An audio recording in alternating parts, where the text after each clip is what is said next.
that is where we left off. On a ship. You're on a ship. You're not on a ship. In the You're air. babysitting. Yeah. And yeah, we're headed for Marquette. I'm on a boat. What have Maya and Brooke been doing on ship for a month? Brooke was trying to learn how to be more human and communicate like a human. Right, I think Maya was gonna help at least somewhat with Brooke becoming more personable.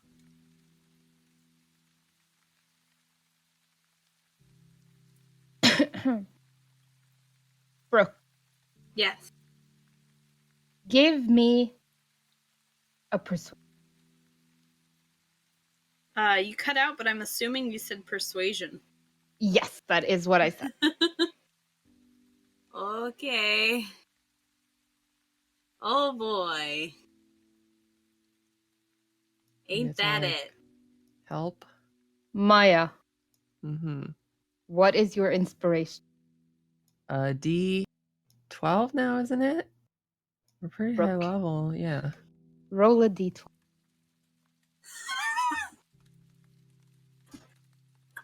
Let's get you over 10. You know, I'm Oh. doing my best.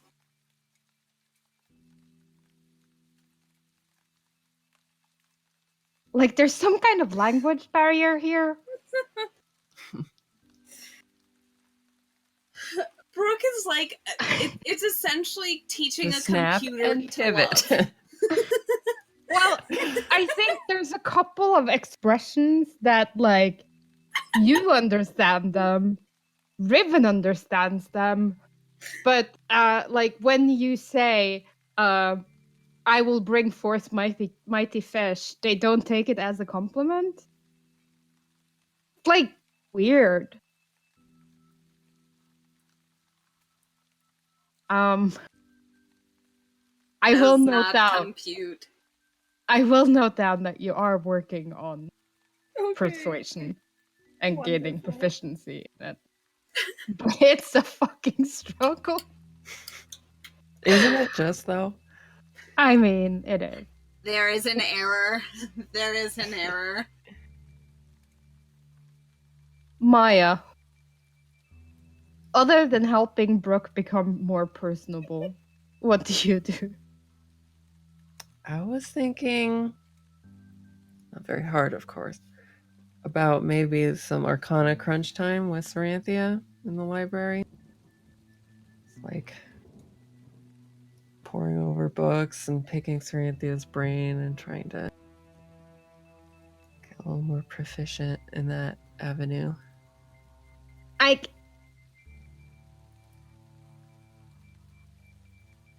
think, give me an Arcana check. Yeah. Okay. Just gotta send some goodwill. Roll 20s away. Okay. Oh, of course, I'm on Chrome, so it's lagging. Hold on. Let me end some extensions. Give me a concentration. Okay. Let's see. Turn that off. Turn that off. Okay. Shouldn't lag anymore. And if it does, I'll just switch to Firefox. Okay, concentration. No, it's still lagging. Yeah, I'm gonna have to switch to Firefox.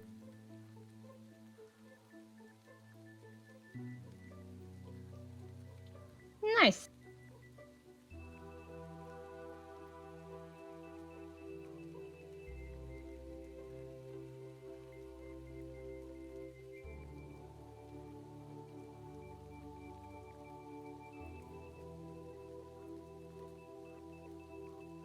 Let's see. You're changing over, right? So I'm just gonna do this.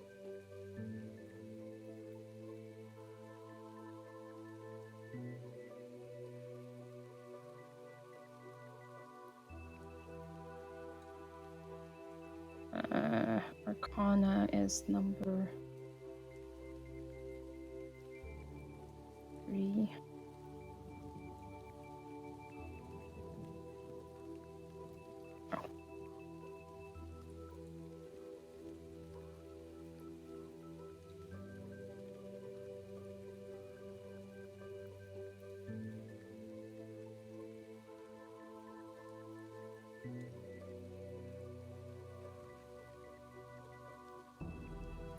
Who renamed Georgie Gunslinger Vecna?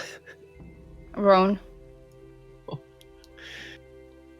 Maybe. Because that is basically what will happen at the end. Save the world, wonderful. Like, 10 or 20 years afterwards, we'll have to deal with Gunslinger Vecna. Okay. Yeah. She enabled,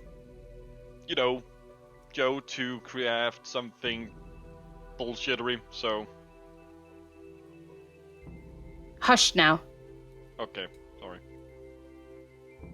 It wasn't bullshittery. For a It's giant- Georgie's super kawaii happy fun time gun. Saw that too.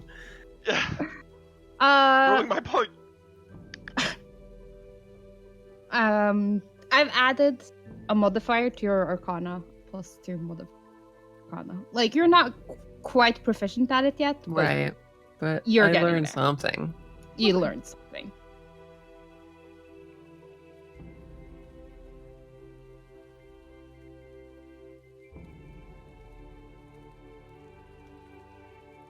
And Brooke, can you roll me a d20?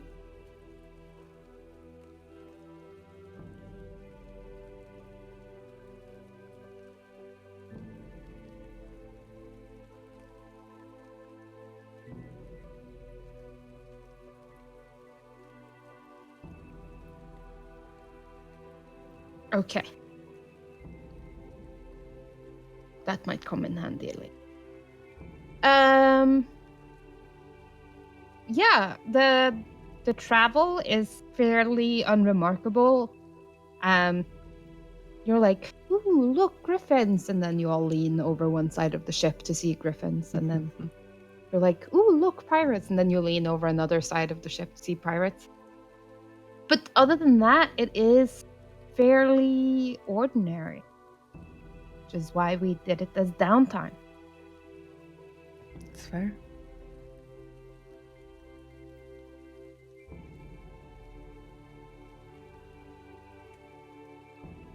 And eventually, you make it to Marquette.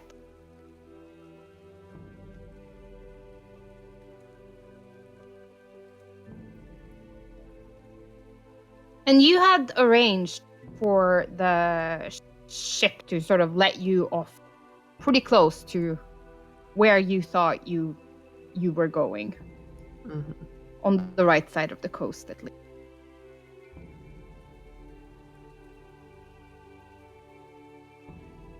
And once you are there, what is your plan forward?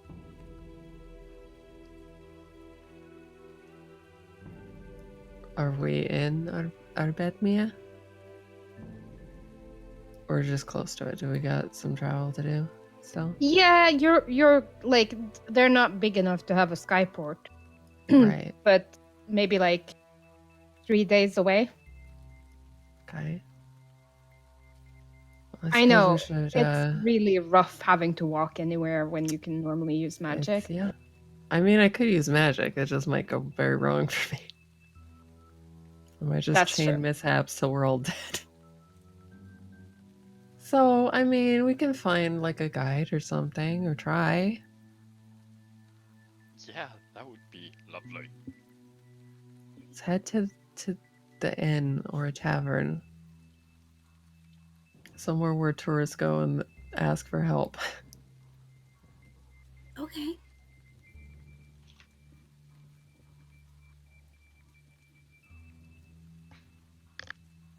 The city that you're in is fairly large, population approximately 20,000. Mm. So a sizable city.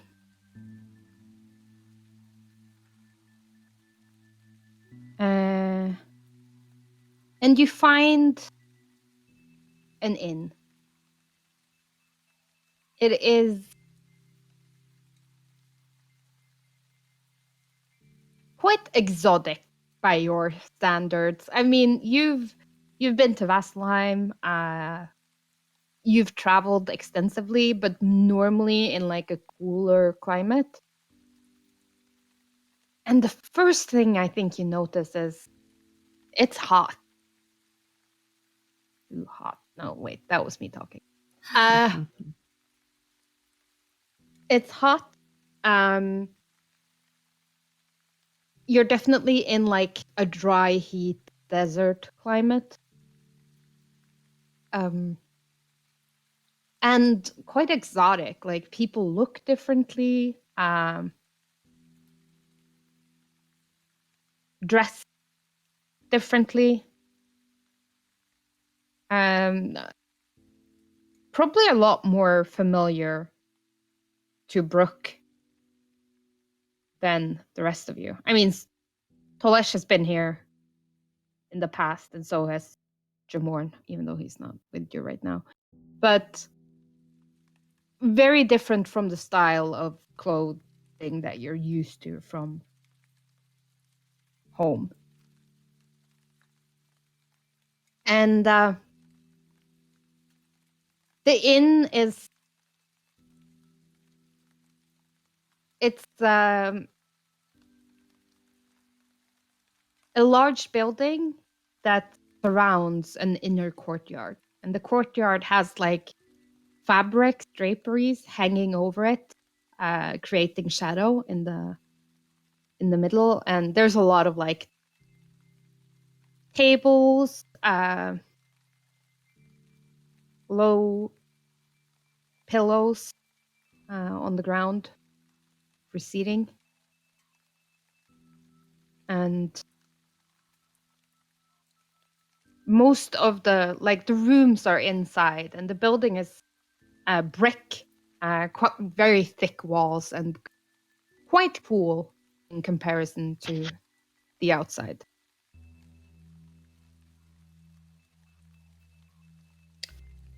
As you enter, you see a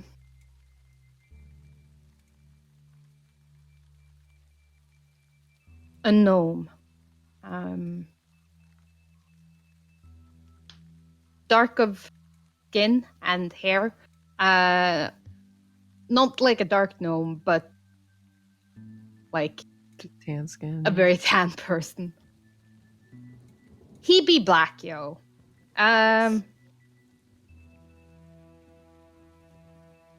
It's always so difficult to explain a person's ethnicity without sounding like racist.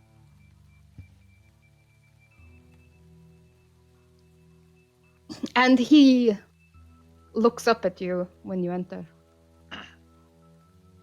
Welcome, welcome, travelers. Welcome to the Lonely Shade. How can I help you? Well,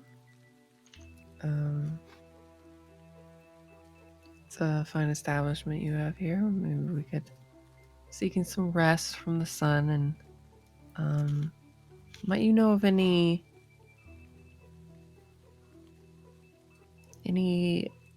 guides for parties looking to head east?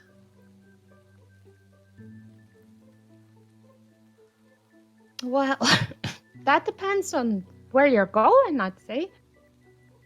I think it's loads of places are east of here. Trading town, Arbetmia.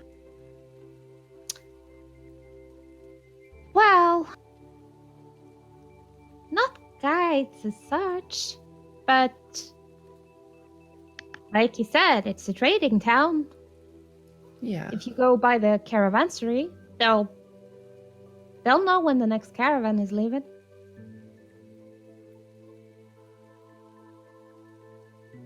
It's that big building right outside the city gates.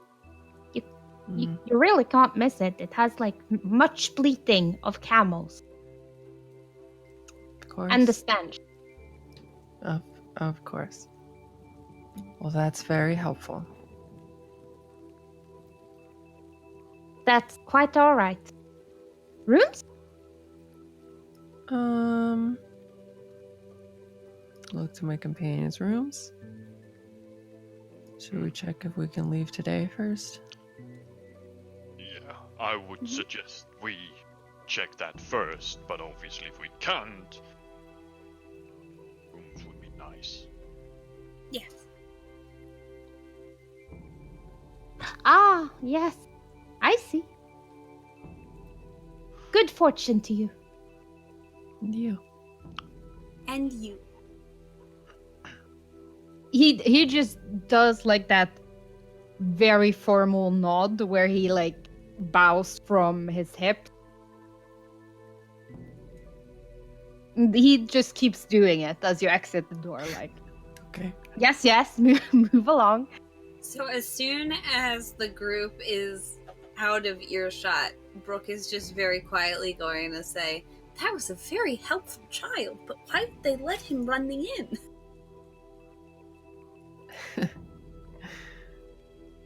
Huh. I mean, that was an adult.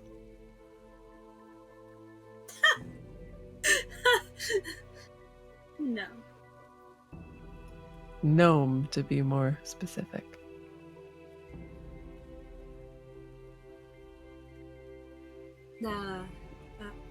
They're... Oh.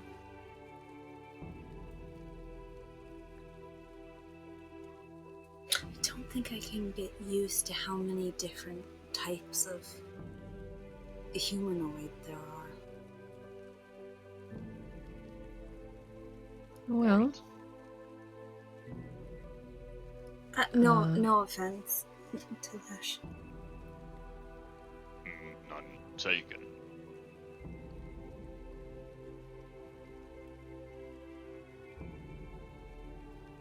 you seem to love knowledge. Maybe documenting the diversity between all the different races could be can help you glean an appreciation for more of life's mysteries.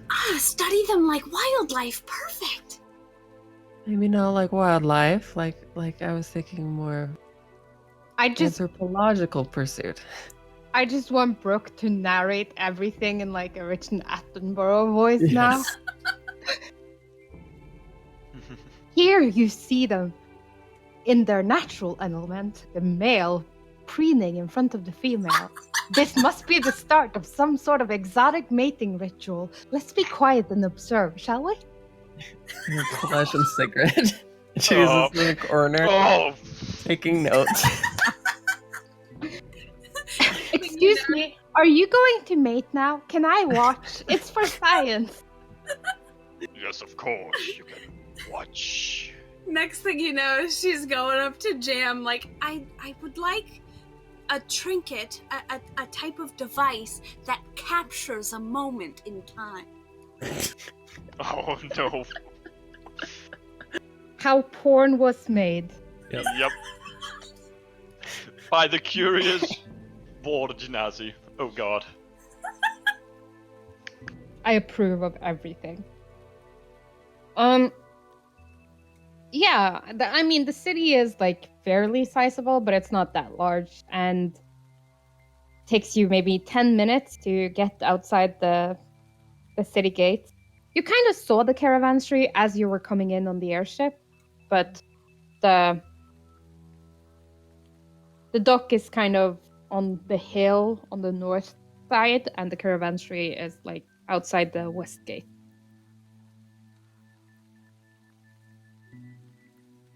Okay.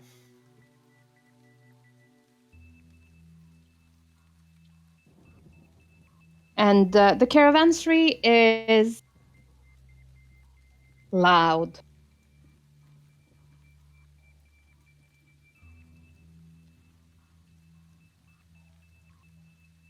The only way I can.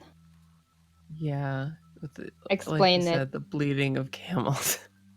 Yes. A lot of camels, I'm assuming. So it'd be quite a sight to see and smell. And Yeah, and it's actually quite a beautiful building. Made from stone, which seems to be the main building block in this area, with arched tall doorways and mosaic inlays. And it is just outside the city gates. So for many people, this would be like their first entry point into the city. right. And again, square building that surrounds an interior courtyard. The caravanserai isn't just a place to like store camels. In fact, that is its secondary function. It is like a waypoint to greet travelers where you can refresh your camel, get new ones, and also like an inn, but more of a roadside inn or a Right. city inn. And just from the sheer noise level, you can understand why people would prefer taking an inn in town. But if you're like just, coming in, changing camels, grabbing 5 hours of shut eye, and then continuing on, it definitely would make sense to stay in the caravanserai.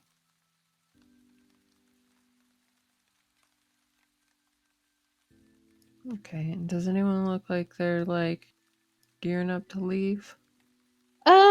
No, not really. It's midday. It's fairly quiet, kind of siesta time.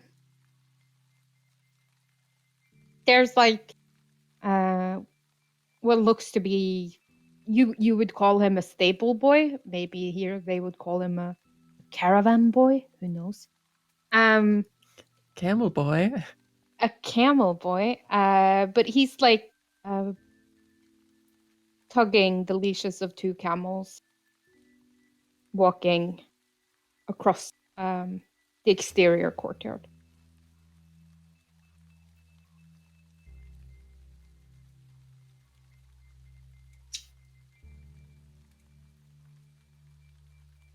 Um,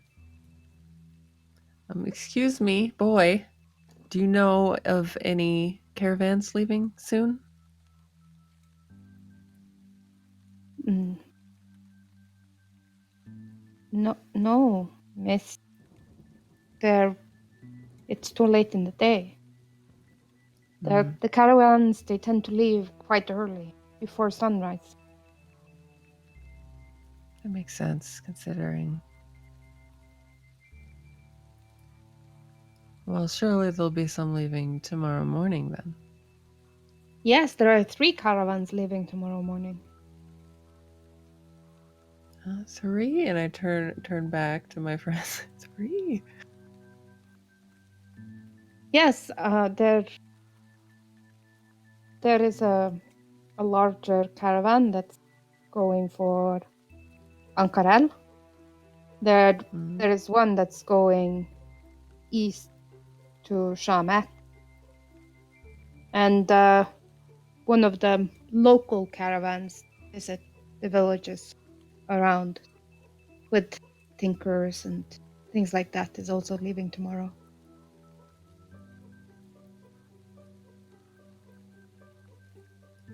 The one headed east. I don't know if I've heard of that town. Shamet. Shamet? It's a great town.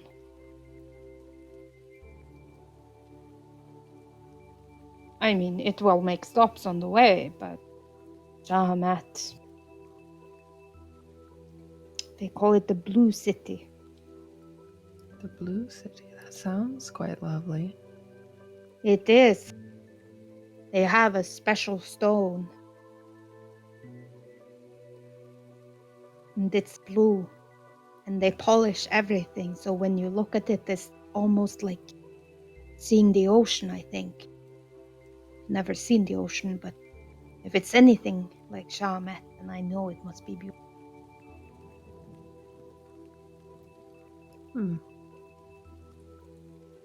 Well, thank you for your help. I hope you see the ocean one day. Well, once they allow me onto the actual caravans instead of just minding the camels, I think I will, Yeah. maybe. Well, that sounds like an adventure. Doesn't it? And this boy, he's maybe like 12. Like old enough to be put to work, but too young to like do dangerous or important. Mm-hmm.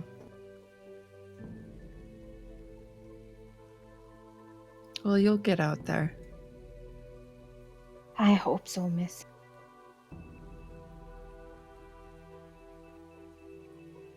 One of the camels like bleats loudly, and you hear like a much rougher voice, that of a man from inside the building, like, "Boy, you dilly-dallying?"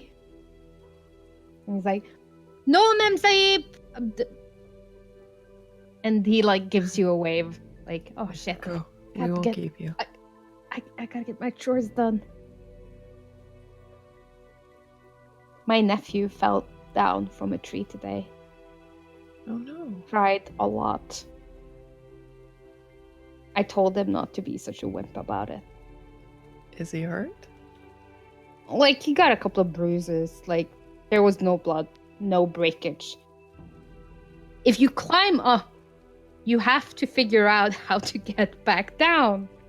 I mean, it's not rocket science. You managed to get up there.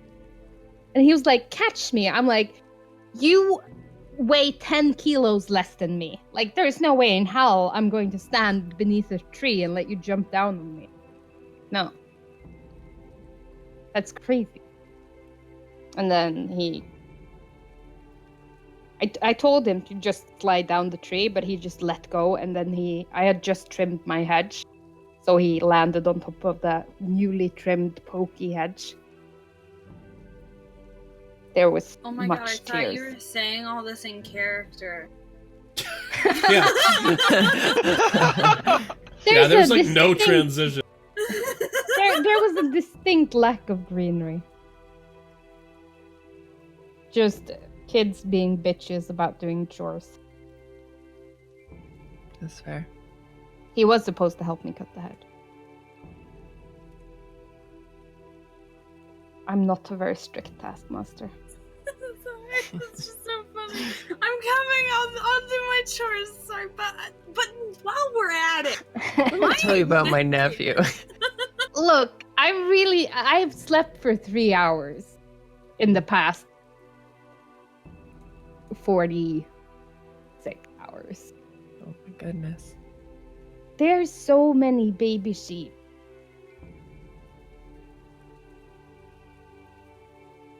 It's but yes, moving on. What would you like to do?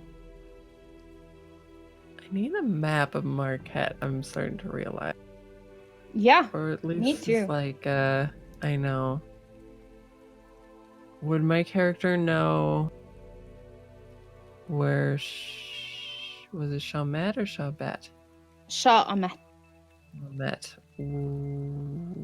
Where it is in relation to Arbetnia?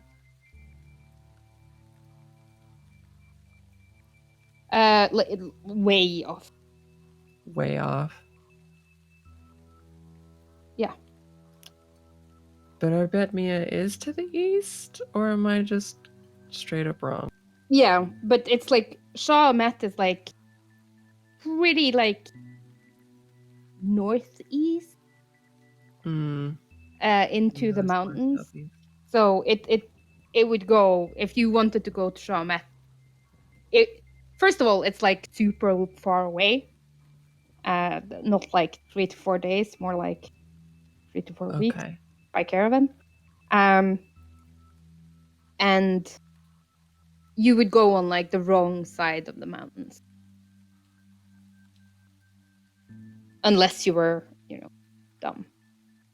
But yeah, the local caravan would be the one that would That is stop. actually stop at Arbethmia. Yeah.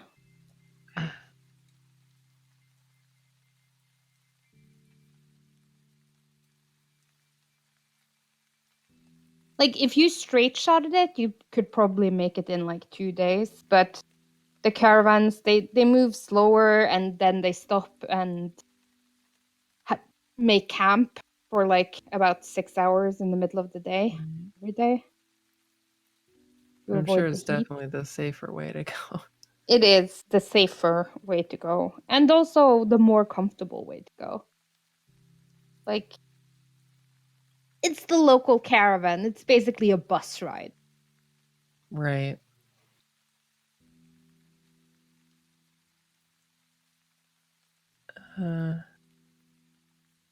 Be remiss if I didn't ask, but you said there's a definite lack of greenery here in this town. Yes. No trees for plant walk or whatever. There's palm trees. I mean, wouldn't those work? I don't know how. Like they plants need to work. have a trunk large enough to fit a man Oof. Okay, never mind then. because he has what to if you do exit it in out of it. profile? What if you side shimmy into it? No. Okay. And there's also plenty of large cacti, but they typically do not work. It's fraught with peril. Yeah. But you are like quite high up as well. You're like up in the mountains.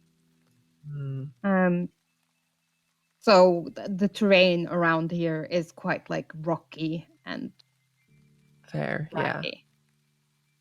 So it's more like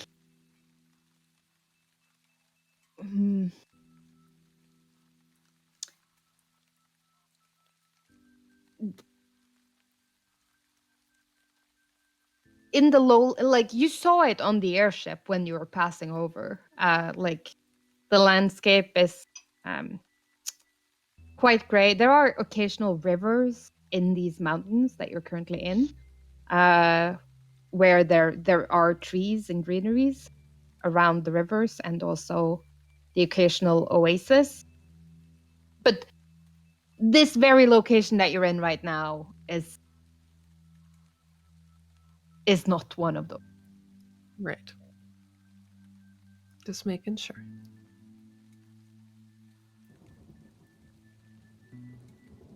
But you do know that the place where you're going is apparently by a river. So there would definitely.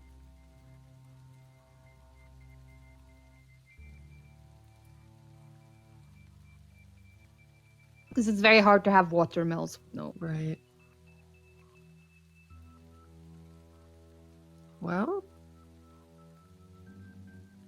maybe we should just call it an early night then and get up bright and early and ask to go with the local caravan.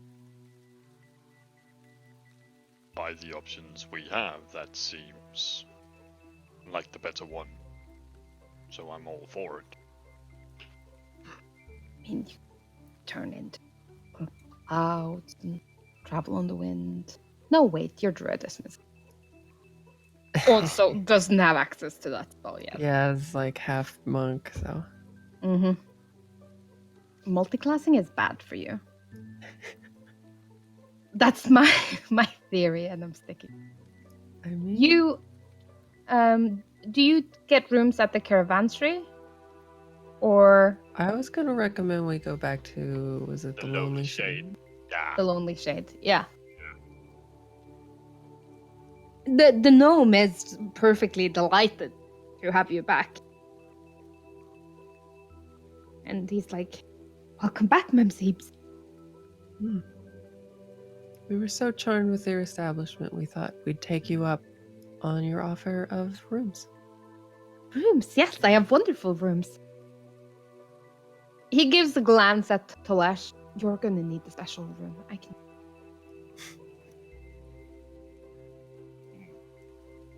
Does it cost extra? No, it's for big people like you. Oh. Well, thank you, then. And he takes you down a hallway, and like the building is pretty perfectly square. Occasional there are like entrances into the interior courtyard. But he takes you to the north side. He's like, this is the coolest side. You are foreigners. Foreigners like the cool side. Yes. Thank you very much. You're not wrong. Although this well, desert. It's not without its charm. You should watch the sunrise tomorrow. Desert is beautiful in the sunrise. And you will if you're traveling with the caravan. Yes. Well, here you go. And he gives each of you a key. Like, little lady, man, normal-sized woman. Tolesh, your room isn't really very special. It's just 2 beds have been shoved together to make one big bed. Boo. I am disappointed. I mean, they did the quick and easy way. It will sleep you comfortably, but other than that, it seems to be like the same size as. But they do get occasional larger boned people. That's the polite way of putting it. I don't know why. I was Big just born. Their I'm bones not are big enormous. I just have large scales. Thank you very much. And yeah, the rooms are cool in comparison to the sweltering heat outside. And the courtyard is also quite comfortable. There is a small fountain in the middle of it. This city has like underground water access. Oh, Fancy. why there is a city here. Nice. So a small fountain in the middle that like makes happy little bubbling noises that would soothe Brooke. And a couple of planters around, none of them with trees. Some plants. Most of them like indigenous to the desert. And there's a couple of groups of people sitting around, smoking some kind of shared pipe. Yeah, we're going full on the Persian influence here. And the courtyard is also separated by like curtains to give. It's not really privacy, but it's like an illusion of privacy. Like, it's curtains. You can literally hear everything being said on the other side of it if you wanted to. But it's mainly to, like, not feel like you're sitting on other people. That's fair. Like, right now it's empty enough that it's not an issue. But if this place was to fill up, the curtains would assist in, like, separating groups. For now, Also, they're Maya just could an entertain herself with shadow puppetry. Yeah. People on the other side. For now, it's just an additional layer of shade and shielding from the sun.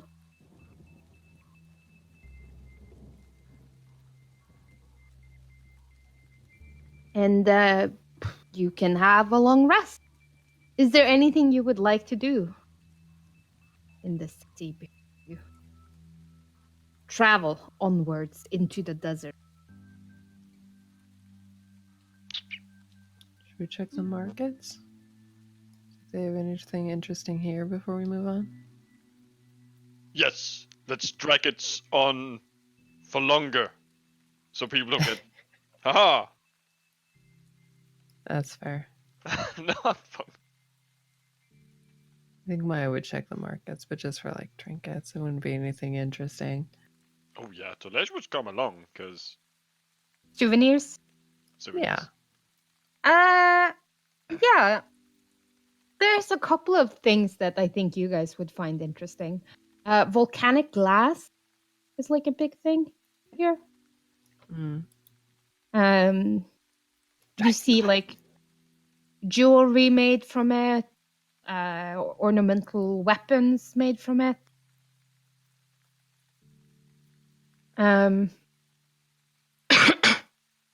There are plenty of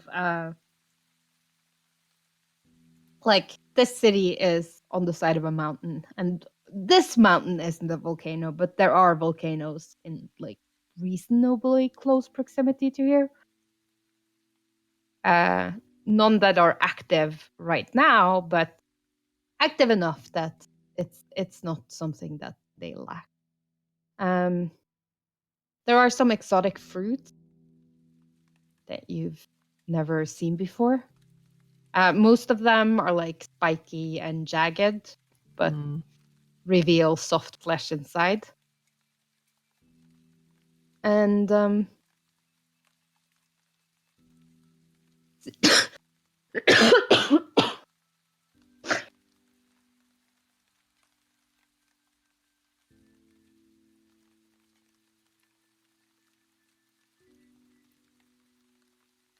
okay, I'm dying. No. Please don't. I just had a big thing. Silk. There's a lot of silk here.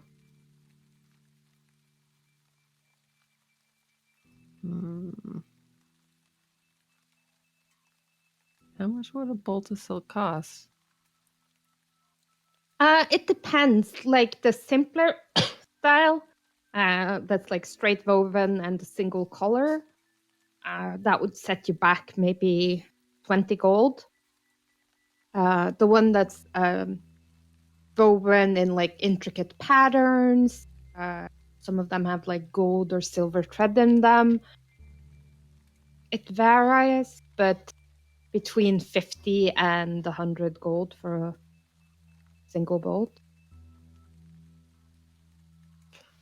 It's still like super cheap in comparison to the price you would pay back home. Right.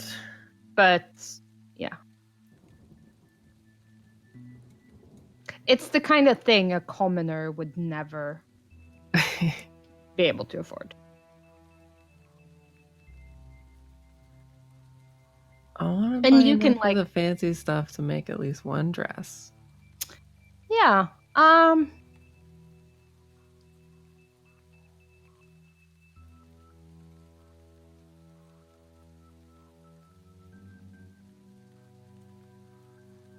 If you wanted to make one in a Marquesian style, one bolt would do. If you wanted to make something more in the style of Tal'Dorei, you would need two. The Marquesian style seems to be like loose fitting, quite simple. Right. Whereas full skirts is very much the fashion in Tal'Dorei, which requires a lot of extra material.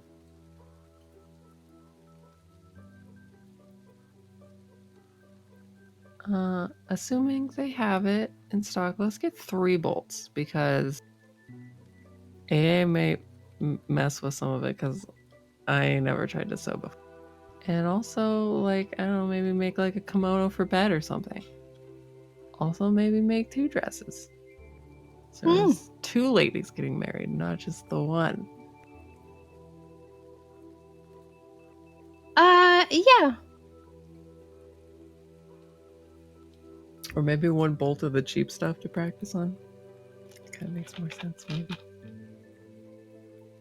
So 1 bolt of like the single colored one and 2 bolts of the ornate one. Yeah, so 220 gold? Yes. Okay, I'll deduct it. And that's all that I need to do. Before we head out.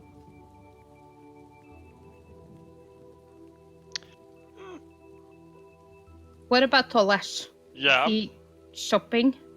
yeah. Some of that volcanic glass jewelry. Because he can't sue. He can't do jack with bolts, but jewelry. He knows jewelry. Yeah. There is a selection, and some of it is quite fanciful. Like, you see carvings of a fish made by a person that's obviously never seen a fish. Mm-hmm.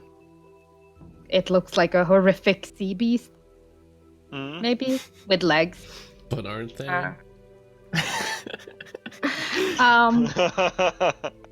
But there are beautiful ones, like small figures of dragons and wyverns are a popular choice, and various small birds and like beetles seem to be like a good luck thing. The person selling them is quite happy to like answer any questions, and he's like, "Oh yes, well this is to commemorate the great battle of Quadwash, happened 900 years ago. It was a wondrous battle indeed, so the stories say." Yes, I'm very sure. Though, one of those fancy, beautiful dragon ones, because dragons are obviously standing Always on a top of good- the world. Always a good choice, though. Yes. Curious. Do you have anything pendant-like with, the shape of a tear or something like that?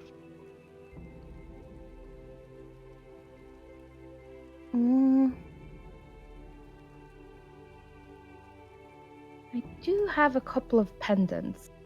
And he sort of scrambles a bit, pulling out the tray. And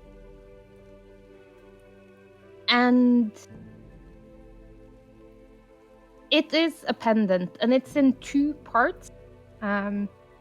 There's like an exterior circle, and then of this volcanic black glass, and then there's a pearl free hanging inside the...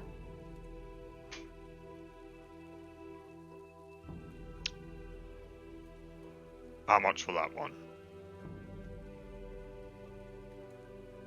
Well, this one it's quite a rarity, and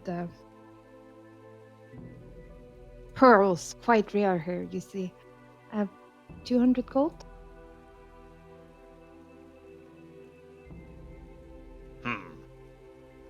How much for the dragon?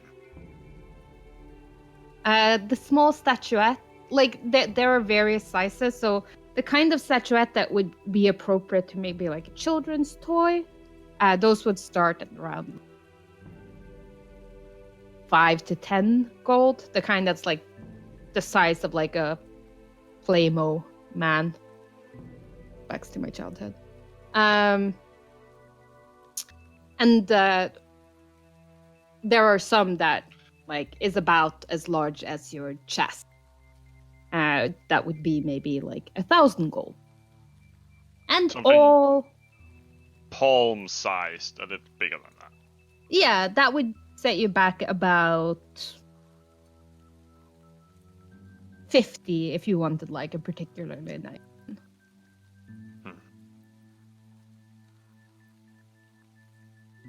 So the dragon, this size, and that.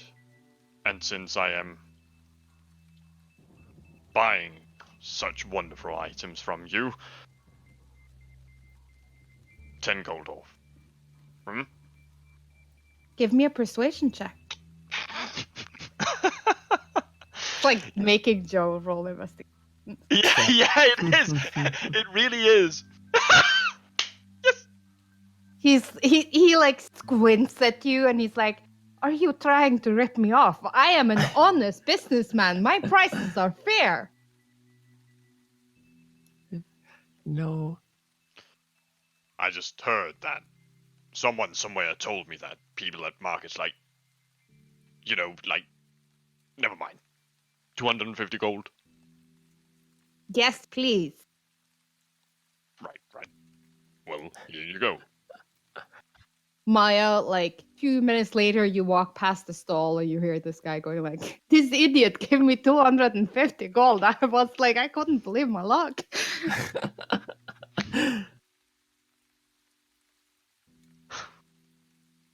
Intimidation. Flesh, I tactics. just heard the funniest thing in the market. What did, Some idiot paid full price. what did you hear? I mean, you both paid full price. Yeah, Maya, right. Maya would have succeeded. Like, didn't. I at least I tried. miss but money bags, though. I don't know.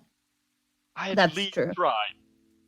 But You at no. least tried. I But consider I- it philanthropy at like this point. carrot. Must be nice to have gold. It must be. Speaking of which, how much should I add from the Grey Hunt? I forgot what the... I did the 200? 73 from my gun thing. 200? Okay. Yeah.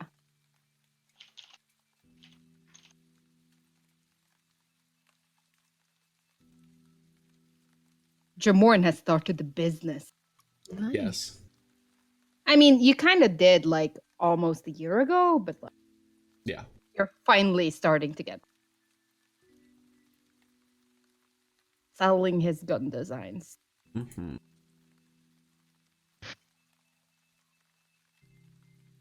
He'll become an investment banker before you know it. Yes. No. Start wearing a suit and be like, "It's Mr. Ward. Thank you. Ugh. You can address me as sir, or you cannot address me at all." Yeah, no. Please talk I'm with my going secretary golfing. about that. Yeah. I'm going golfing need- this weekend. So Per my last email. I need executive time. Yeah. Uh, Become a consultant. Is it strange that I find corporate America more of disjointed and disturbing than any fantasy world? No, No. why would you Nope. not? It's stranger than fiction, as they say. Mm.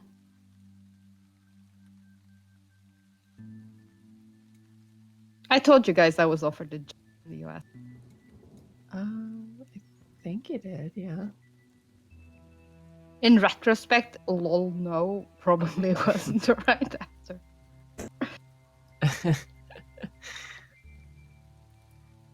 I didn't say that. I said, why would I want to work in America?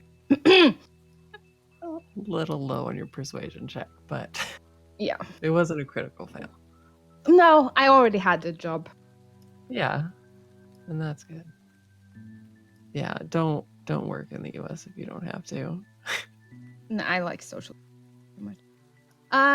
Can I get wisdom saves from Brooke?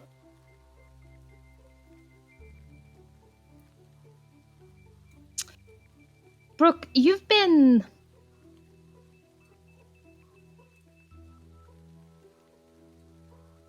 pondering this.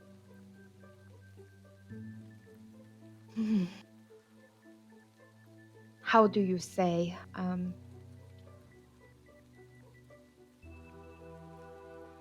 The divine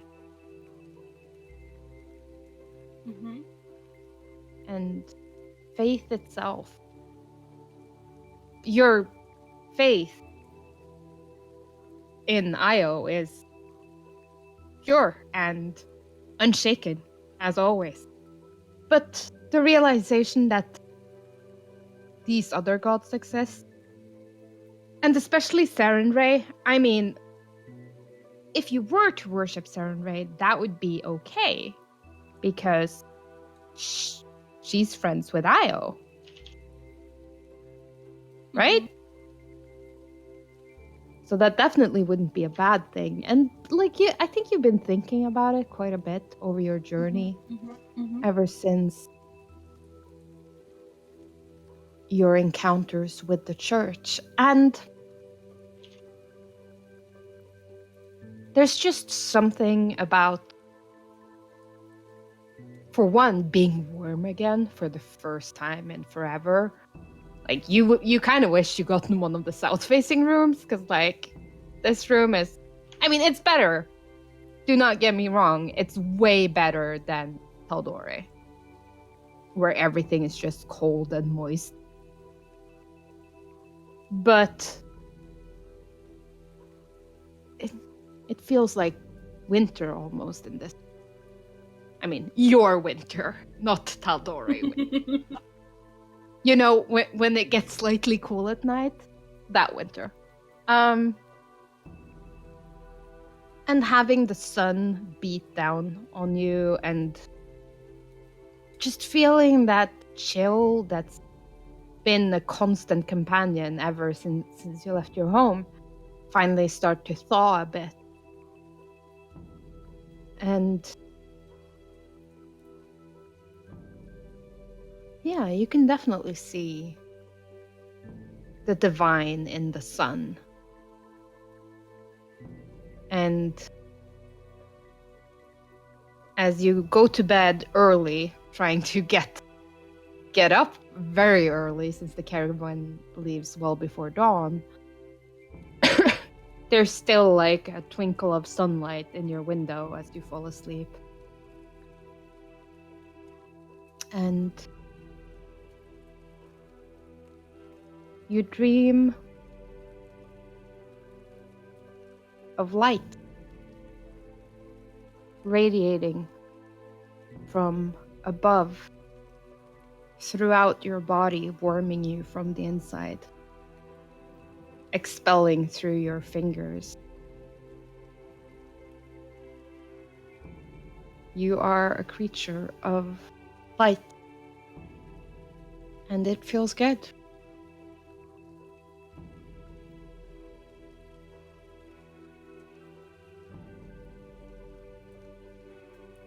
The rest of you guys just you're sleep. fine. Okay.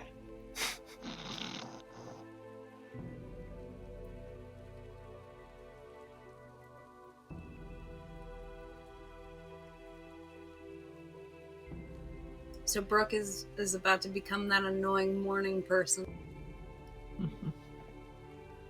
You mean you weren't already? The sun is shining. The birds are out. Great. Good morning, world. 2 Disney birds fly inside Brooke's windows and pecks her eyes out for being so goddamn cheerful at this ungodly hour of morning. About to say, if a little bird starts singing to you, I'm out. We leave her behind, that's what we do. If she comes trotting out with singing birds on her shoulders and finger, nope. You get one musical number with the camels, but it's like an ironic thing. Mm-hmm.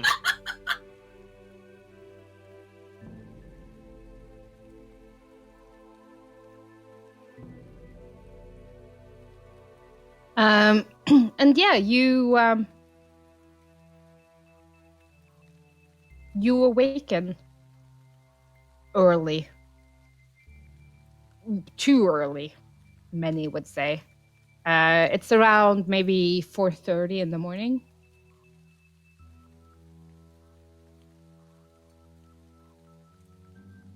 Well, can't say I'm a fan of that, but try to get to the caravansary.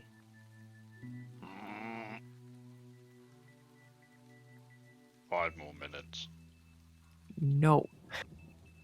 please. Aren't you supposed to be training? It's too hot.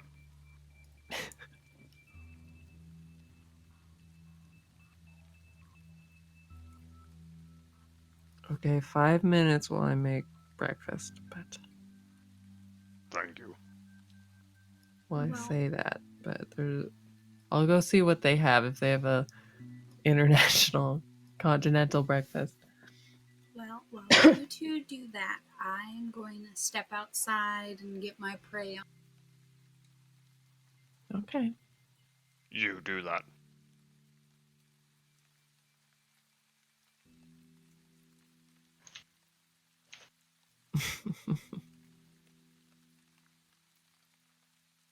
How Brooke starts her mornings now. I like how it's like undead pigs, Cinderella. It's a reflection of us as a group. Also, damn it, Georgie. Yeah.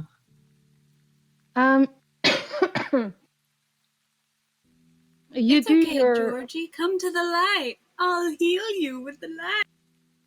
you do your preparation, and yes, there is like a caravan's breakfast. It's fairly like simple, like dried fruit, uh, basically like trail mix, Yeah. and some fresh fruit as well. But you get there are other people up who are also leaving with caravans today, and you get the impression that most of them like they pick up a banana and pack up something like light to eat in like an hour or two with them, and then they leave. Right. Like it's too goddamn early for breakfast. That's true. But the food tends to be like stuff you could eat on a camel's back, like eat while you. Right. Well, then I'll pack up little snack packs for the three of us. Yay. Maya becomes Good idea. mom. Brings Yeah. gingerbread Mom, bars. yeah.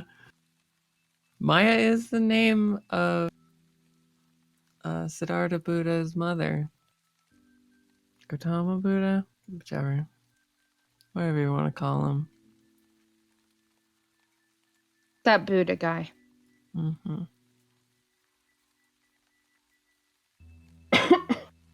And yeah, you head out to the caravansary. There's way more activity now, and there's like you hear like people yelling, like "Get those carts out of the way!" and camels bleating. People are like having pretty loud discussions, like one guy sitting on a camel over here, one guy sitting on a camel over there, and like, did you remember to pack sun lotion? I can't remember. Should I check my pack? No, if it wasn't packed, it's too late to do anything about it now. Children being like obviously unhappy about being awoken at butt crack early, like whining. Caravans is the main way, like for non-magical people to get around. Mm. And you see the two larger caravans, the one heading to Shamet and the one heading to the capital, have like an array of quite heavily armed guards. They are going to pass over like way harsher territory than just the local one, and areas that people aren't that familiar with. Whereas the local caravan seems like way more like they're watching these big boys like get their shit together, and they're like, yeah, like we'll get to it. Like we do this shit twice a week. Like it ain't no big deal for us. There's like the bus driver who's like standing outside the bus smoking just before Yeah. it leaves. Yeah. I love that guy. He's always so chill. My uncle is a bus driver. My uncle is a fisherman. My other uncle he used to be a fisherman, but now he's a pilot. Mm. For ships, not airplanes. Oh. Like, pilot is a navigator, but because ships traverse huge swaths of water, any pilot has like, this area is my area, and if any ship wants to pass through this area, if it's over a certain size, they need to have a pilot so they don't, create a fucking oil spill or something. Hmm. So yeah, that's what he does. And yeah, you see like a couple of what appears to be like smaller traders. A couple of fairly like commoners, more maybe like people who are moving, or this is the closest skyport in like a pretty big area. Like you see what appears to maybe probably be like a magic student. Probably visiting home would be your guess. Not quite a teleport or teleportation circle yet, but getting there. Like the robes are dead. Okay. But mainly like common folk waiting patiently, letting the big boys get out of here before they hop to. They have a lot shorter distance to cover and tend to take a much more leisurely pace. They will pretty much hit up every podunk stop between here and where you're going. Like I said, it's a pretty much. Sure. And yeah, after about like 45 minutes, the two bigger caravans have both departed the caravanserai. And it's actually surprising to see how quickly, like, your caravan gets on the road way quicker than the other. Like, they weren't really doing anything, but at the same time, they were just like, yes, there's straps here, I guess. I'll, like, smoke my pipe while I check this for a moment. Like, once you've done something so often that it doesn't look yet like you're even doing anything, because you can, like, do it with your eyes closed and blindfolded. Yeah.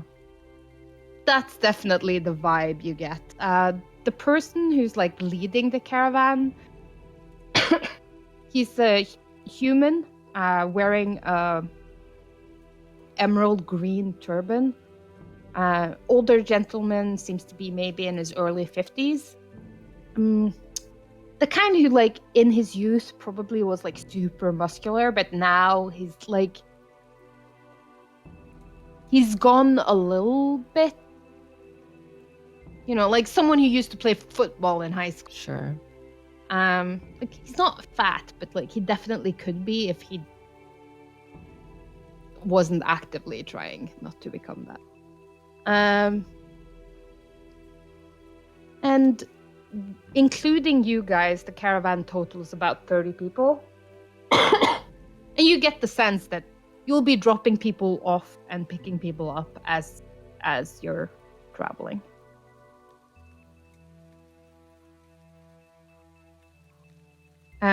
Can I get animal handling checks from?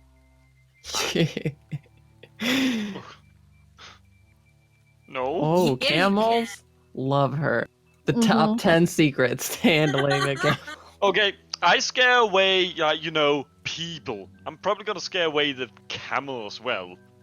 I mean, Oh yeah, We absolutely. got this, I Celeste. am walking. We got this. So I think Okay, we I found can only Brooke's roll that calling, low. though. Okay, good. I think Brooke just needs to treat people like animals. Which I suggested.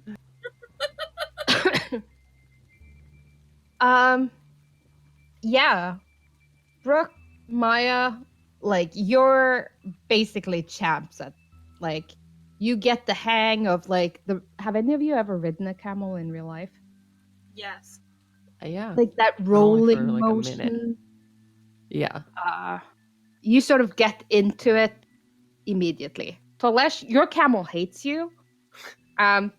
Like it keeps rocking from side to side, obviously trying to like launch you off its. This hell beast is bent on your convinced. The first stop we get along the way, I will stand in front of the camel and just stare at it. It's like chewing very slowly, We're on a staring journey, back at you. you and I swear to whatever god a camel believes in.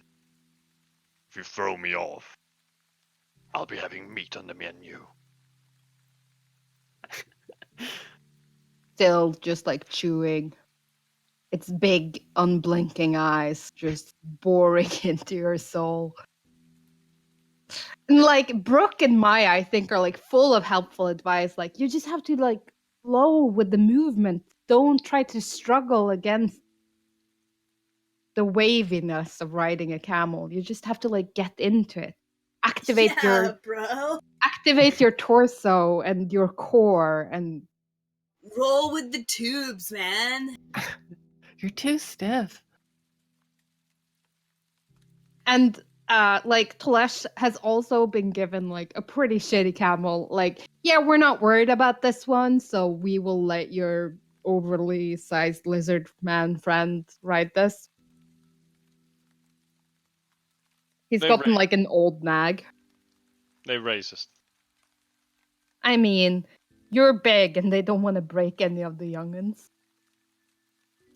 This one is pretty close to broken already. And then they don't mind me eating it.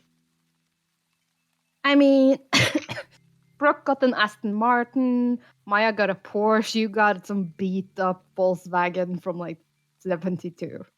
Yup. That's how it goes sometimes. Sometimes it be like that. I'm sad. And yeah, the journey is fairly what you've come to expect.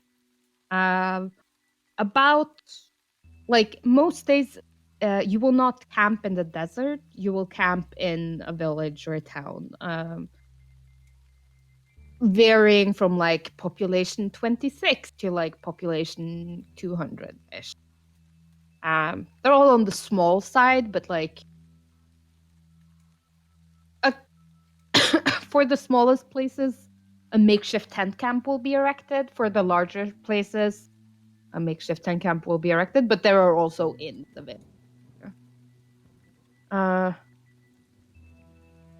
the journey is, for everyone that isn't Telesh, fairly comfortable.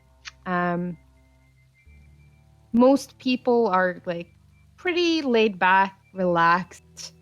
Plenty of them are quite eager to talk to you, wondering like why foreigners like going to Shamet, that would make sense. Going to the capital, that would make sense. But like, why are you traveling to Podunk nowhere?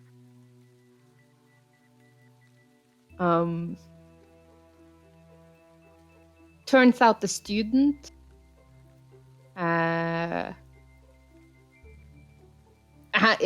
actually just arrived from Marquette by caravan, just a day before, and seem quite excited when they hear that you're from Iman, Maya. Oh yeah. Expressing that they've been considering taking their higher year studies in Iman. Oh, it's wonderful there. Do Oh, want I some hear, great embellished story of my time at Bard College. but One is it not time at Bard cold? College. It's pretty temperate. I think you'll be okay. For the chance to study in a place that's the melting pot of so many cultures. and has so many masters in their craft. I think it would be a great experience for you.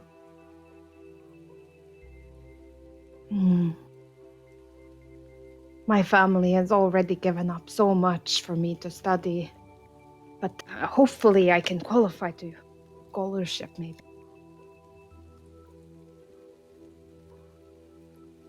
Yeah, maybe. I know they offer them. And like he will go very much into detail, and it's like almost adorable in the sense that you remember when you first started to study magic and you mastered your first cantrip and you got so excited. And he's like, I've just mastered Fireball, and you're not really a wizard until you know Fireball, and it just felt so good.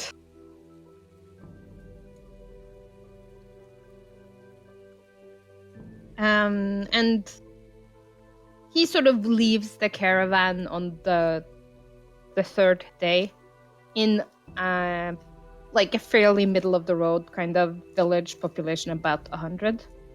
And eventually you make it to your destination.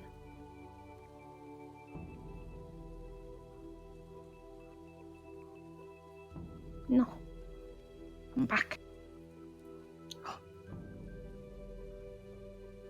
Dun-dun. Ooh. Ooh. Fancy.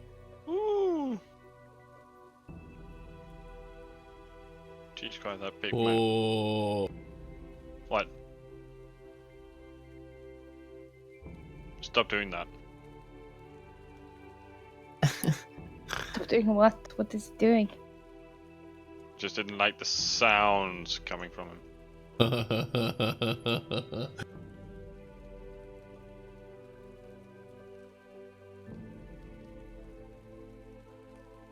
Look at what we found. Many mills. Or In fact, to be exact, that is the number. The exact number of mills that you wanted. And trees. And trees. Everything's coming up.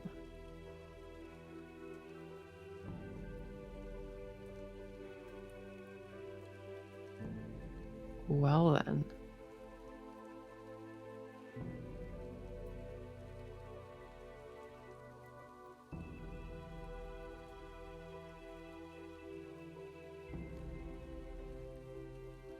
Say goodbye, I guess, to all the friends we made along the way. And then we're here. We gotta get you more in here though. Let's go up to a tree and then realize that it's a lot more logistically difficult than we realized. Do we all want to go through the tree? Or like, okay. So Riven touches the tree, right? Mm-hmm.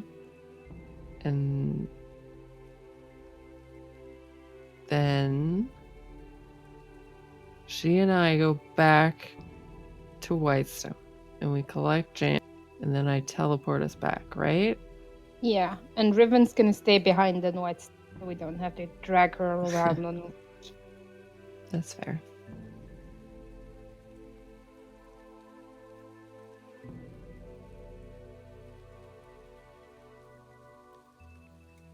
And it probably takes you like maybe 2 hours, mainly to go hunt down Jamorn once you're back in Whitestone, letting him kiss his Sure. wife and kids goodbye and all of that good stuff. Right. But now you know a place in Marquette, Marquette. Good. so you can get there in the future. It's the nice part of Marquette where there's water. Mm-hmm.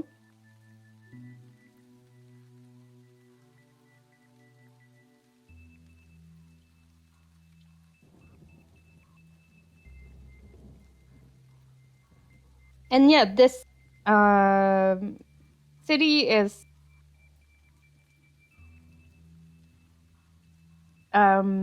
parts of it is like sort of recessed into the cliff facing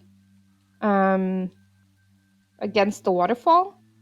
That seems to be like the oldest part of the city, but some of this newer construction is actually from wood. Like they have that much tree. Oh my goodness. I know. Oh. It is a hub of like local trading. The river does provide good agricultural soil around here, so there are like plenty of smaller hamlets along the village producing food, and a lot of it comes here before it's like shipped other places. So it does have quite a bustling little market and a sizable caravanserai. And 4 watermills.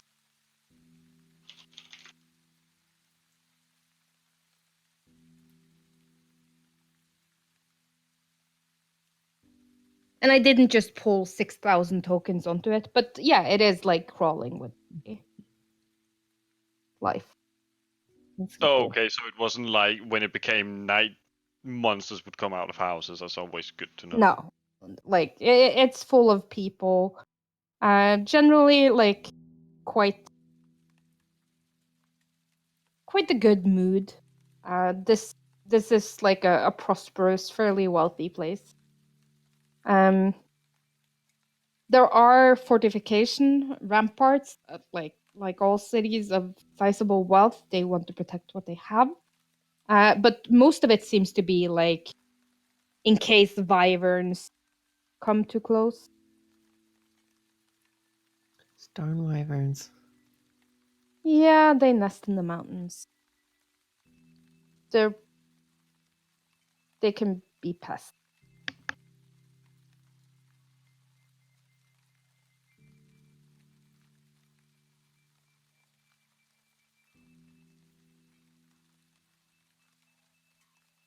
But yes, you find yourself in a strange and alien land. What would you like to do?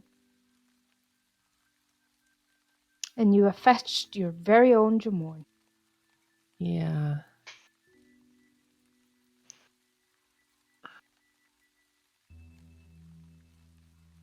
Jamorn, what are you doing when Maya comes to fetch? Good question. I am probably Sneaking in a Poop fast one grapes. before you have to leave your wife again? no. I mean, Not gonna that's get what I Don't do would do. this to there. me. No. Probably like feeding the kids. The babies. Mm-hmm. Mainly that's your Watching. wife's territory, but Yeah. like the burping is very much Right. appreciated. And yeah, kind of watching Georgie, like keeping Georgie not occupied, but like giving her attention as she's like trying to show me 1,000 things, and yeah, keeping her from getting upset, like nobody's paying attention to me. Yes. Whatever she Like, brings and- over is the most interesting thing I've ever seen, and yeah. She's been fairly good today. She found a dead spider and has spent the morning reanimating it. Yeah.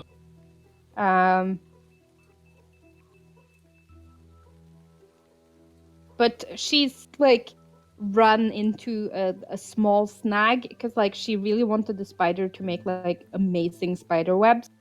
Right. But all this web seems to have dried up, so she's like trying to work around that issue. Sure. And there's something like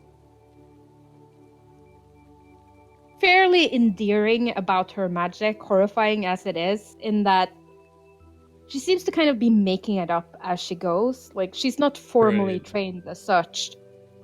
And as her teacher has instilled in her, it's not the words that matter, it's the intention behind those words. a lot of wizards who are formally trained will use like obscure draconic in their spell casting, which basically is Latin, and will be like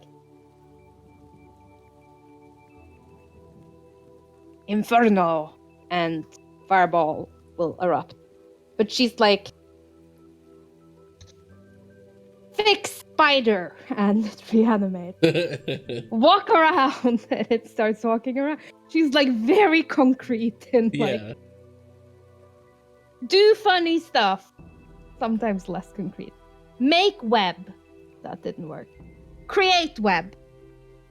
Make a damn web. Oops. Sorry, Daddy. Swear jar. She reanimates a snake and she's like, I'm learning Python. Jesus. It's called parcel tongue. Oh my god. But yes. She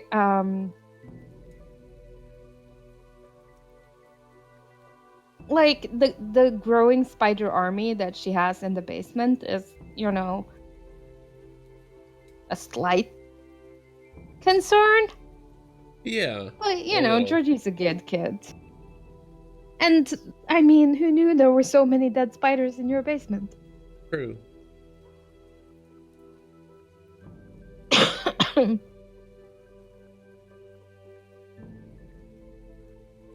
And this is the scene Maya stumbles onto when you arrive at the Ward house.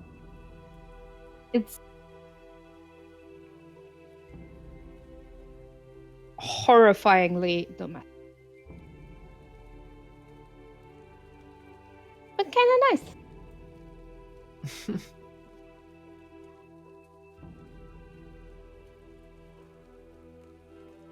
Okay.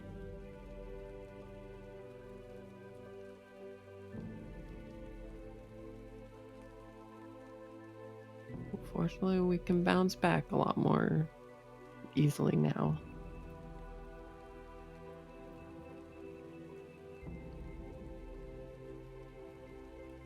That is true. Zara kind of looks up from her feeding a baby and she's like, oh, Maya, here for my husband? Yes. Think you might want to see what we've found. Well, just promise to bring him back in one piece and then he's all yours. One living piece? Oh, I'm kidding. Yeah, he'll be fine. I mean, I would encourage his aliveness and with all his parts functioning and attached.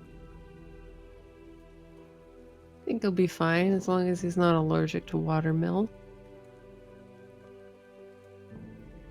I don't think so. Good.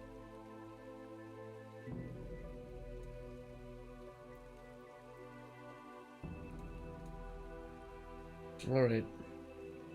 Are we doing this now? Well, time's a wasting. Actually, what is the time difference? When did I show up? I think you arrived there at around like lunchtime. Like it was their midday stop, and here it's like almost bedtime.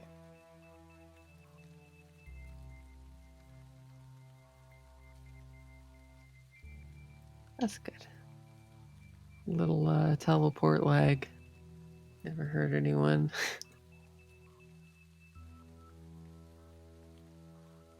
All right. Well, hopefully this won't take very long.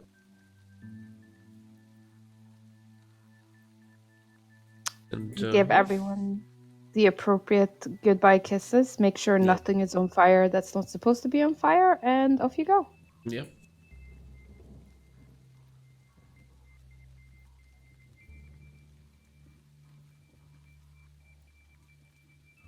And this is where you find yourself. Welcome to Arbetmia. This is nice. It is. It's fairly like it's smallish. You would guess population around maybe 500, including like there are plenty of like smallish farmsteads that are visible from the city. Yeah. But yeah.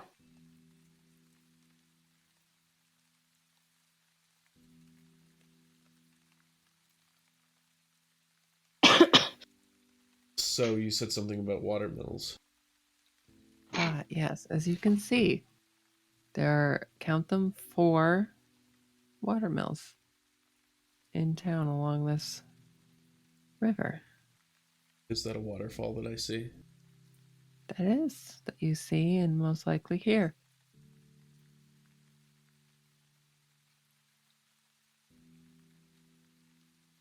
All right. What do we do with that?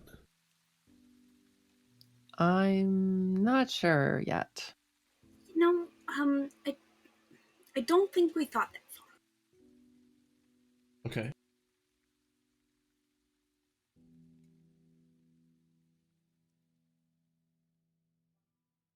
I love my players with a plan. Well, isn't there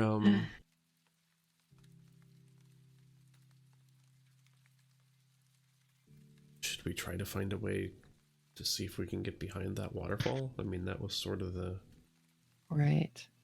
And if not behind, then maybe further just follow it upriver. up. Yeah. Mhm. Mm-hmm. 'Cause it might have been metaphorical. I could check. Yeah, that would Yes. be awesome.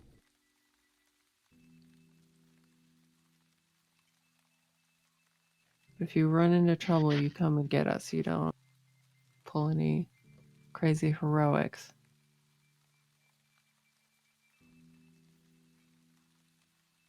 Okay.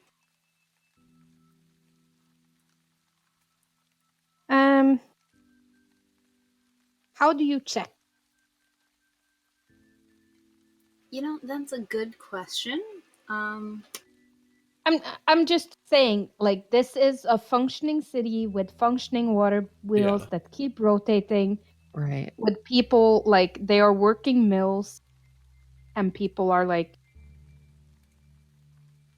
out and about watching them, making sure everything operates. Are you trying to like oh, don't mind me, I'm just going to climb over your water wheel and go investigate? No. Or are you like having a slightly stealthier we think a god might be here, Yeah. we're not gonna tell anyone? Yeah, she would definitely like slip in the water with no one watching her. Just kind of like, whoop. But then what I was thinking, because it is like, I'm assuming pretty rapid moving water with the mill Mm-hmm. and the waterfall, she naturally has shape water. So just being able to, like, with very little disturbance, like, disrupt so that she can swim super easily through and up to the waterfall underneath the mill. Mm-hmm. Like, Give me a stealth. oh boy, guys.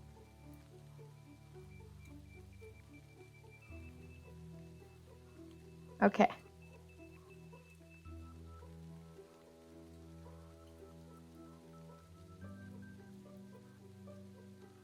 I mean, you rolled a nat 20 on the first one.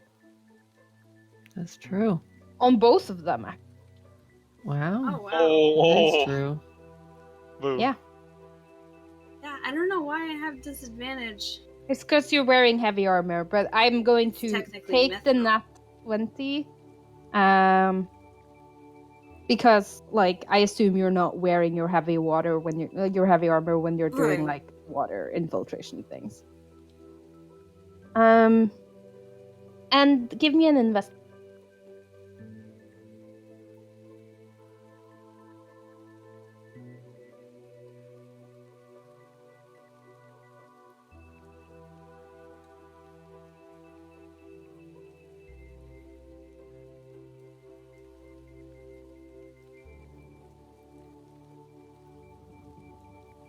you manage to get up there without disrupting the mills in any way, and like the town drunk maybe catches a glimpse of you, and he's like, "I saw a mermaid once. It was beautiful." But yes, you get behind the waterfall, and there is sheer rock face.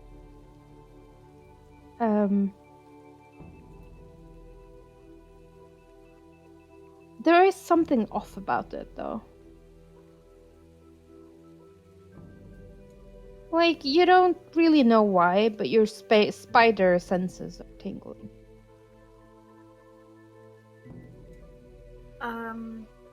Could it be an illusion? Maybe.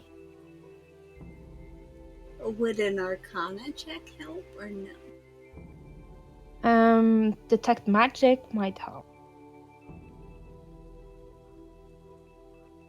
Okay, guys, who's ready for a blind and crazy Brooke? Yeah. Aw.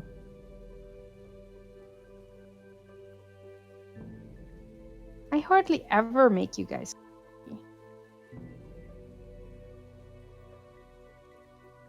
Then I'll just cast it because 10 minutes of trying to not get uppercutted by a mill.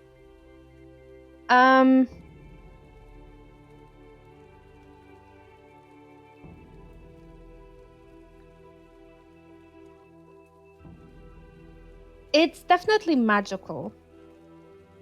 Let me see.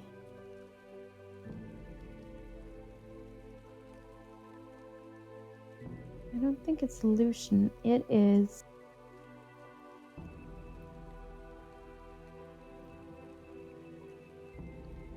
conjuration.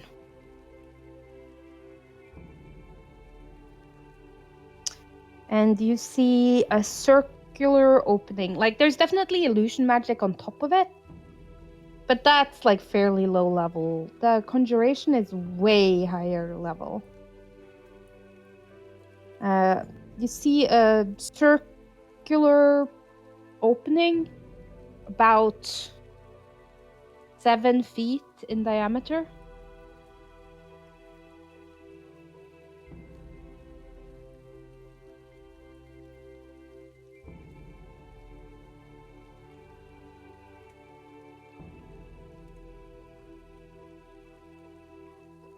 Can I look in?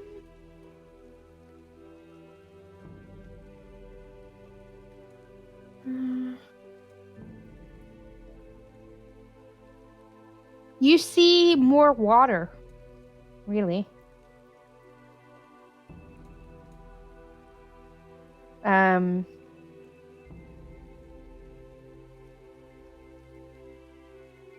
But different. Boggier, maybe?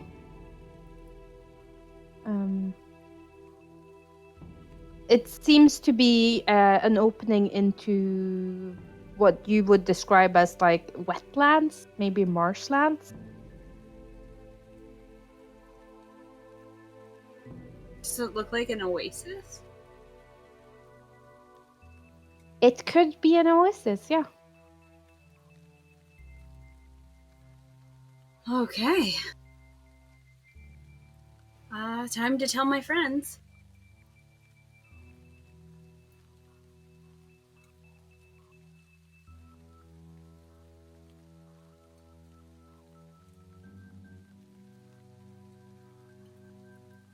Yeah, you make your way back. Like, it takes a little bit of time, but mainly just like it's rolling. This is my time to like swim underneath the never mind, you know. Right. But you're bum the shit out of missioning impossibling the shit out of these watermills.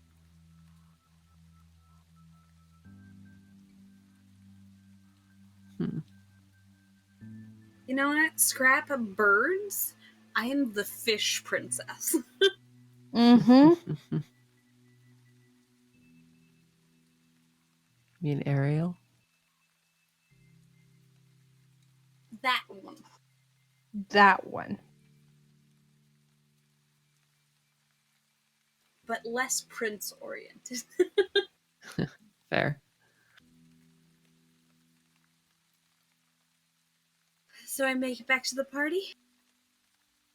You make it in one piece with all your gills attached.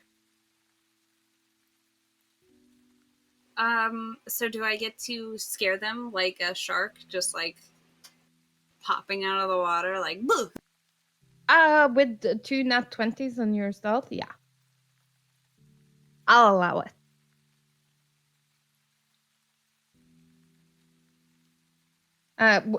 What do you use for a shark fin?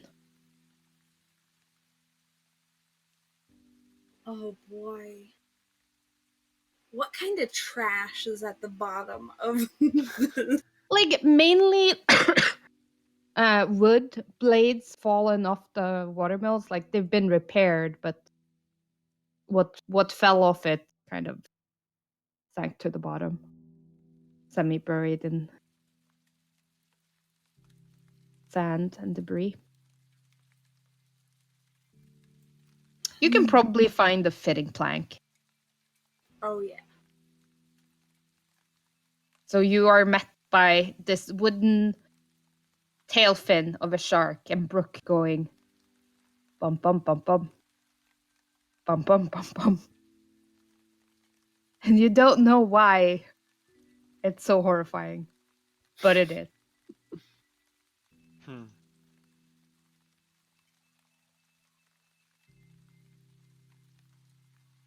It's like on one level we know there are no sharks in this river. On the other hand, it's that lizard brain fear. Exactly. And it's funny, like people who've never seen Jaws get terrified from like the bum bum bum bum bum bum bum bum. Because it is like so something's coming. Yeah. Something's coming. Just tapped into that primeval part of your brain. And then Brooke pops out and goes, "It's just a friendly neighborhood. Watch it, Genasi. Woo, Jesse."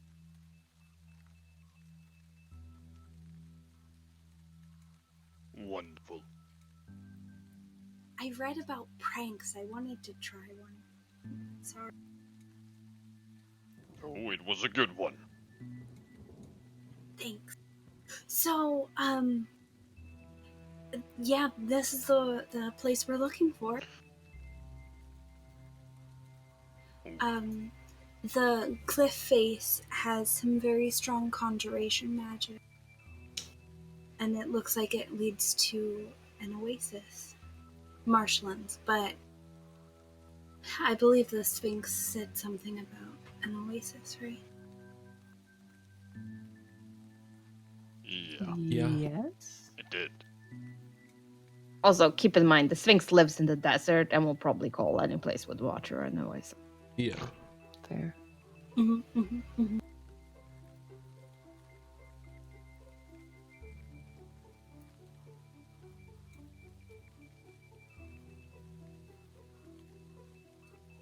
Well, should we just wait or should we just go? Well, I don't see any use in waiting. What would we wait I for? I mean, waiting for nightfall. Yeah, I don't want to I was get in just about the to. worst idea. Is Okay, that well, People to see us that, go in. sure, but okay. No, I misunderstood what you meant by wait. Oh, Yeah, of course, nightfall would be best. We also kind of need some way to be small. I don't think I'm going to fit under that watermill. Well, I don't know about being small because the water would just take you away, but Water breathing, water walking, all things that could be super helpful. The good thing is, like, you're in the desert in the sort of slightly below the equator, so when it gets dark, it will get fucking dark. No, but I would also like to point out that there would be a possibility to just jam the main watermill and go in, and then they'll fix it, and then we can just tell. Jam on. Hmm? No. Jam more. Well, you could jam Jamorn in there. It would be a tight fit, but His wife. We would probably mourn make- Jamorn if we jammed Jamorn in the.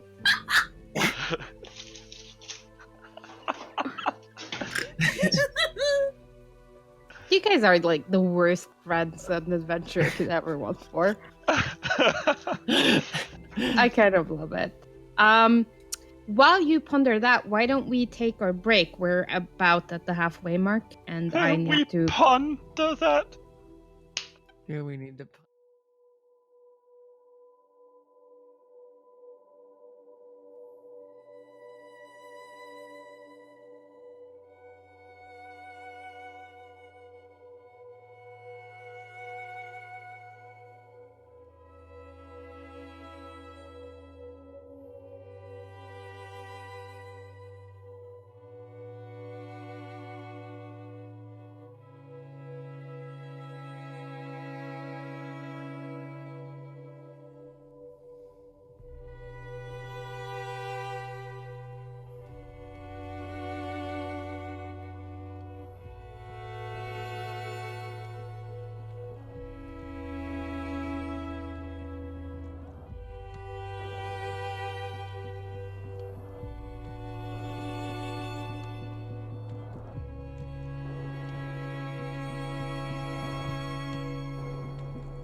a group stealth.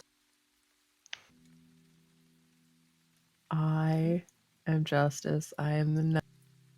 I Ooh, something Yeah. I'm proficient in. Woo. Woo! Pretty good. Pretty Come good. on, Brooke! You can do it! take your heavy armor off. Yeah. Your Go naked, weapons. you're You will not efficient. need them. Just roll it. We can always see Yeah. what Yeah. your roll is. Just hover over it will reveal the roll. Could be worse. That was an 8. That was an 8.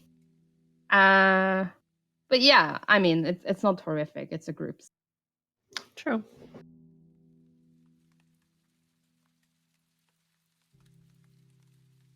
Think you average at around 15. Fine.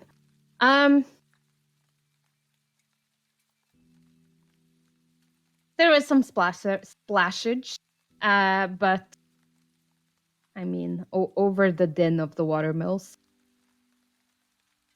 if a tree falls in the woods, and so on and so forth. And you make it to this hole that only those with detect magic or true sight can see. Oh.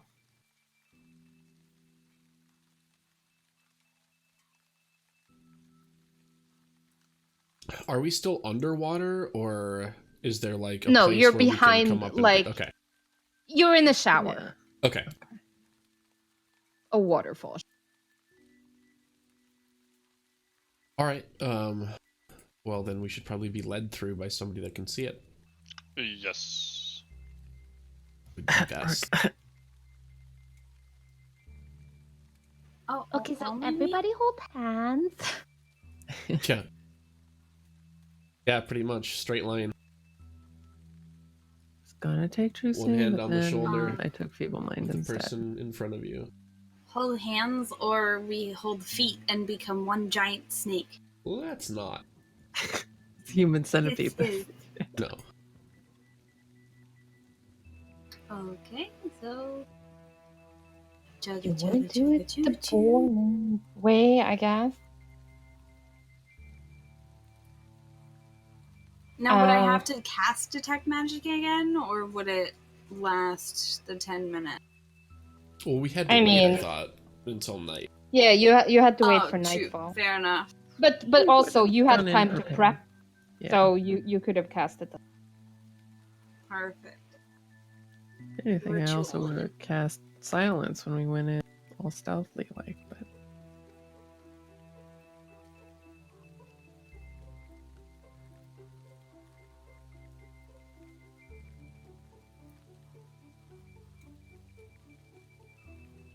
Oh shit. This is it. it looks familiar, to be sure. Oh, my new weapon. Wonderful.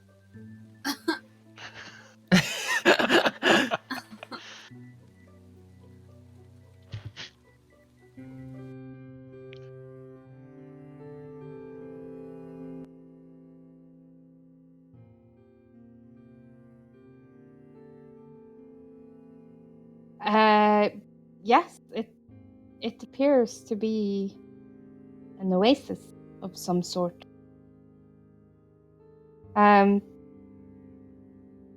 You're further down, like it's hard to see far in any direction. You're like further down than the surrounding area. And you can see the remnant of a giant long dead.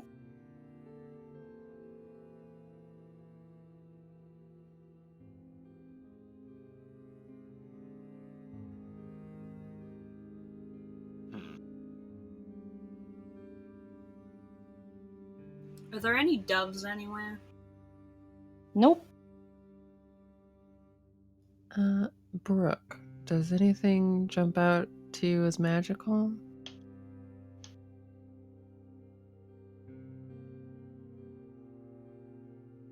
Does anything jump out to me as magical?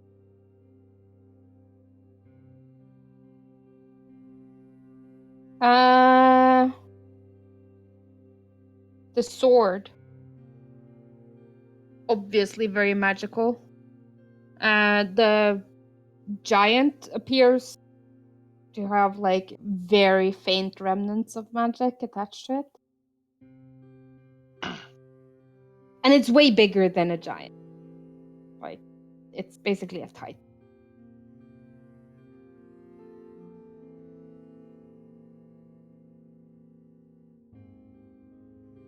Hmm.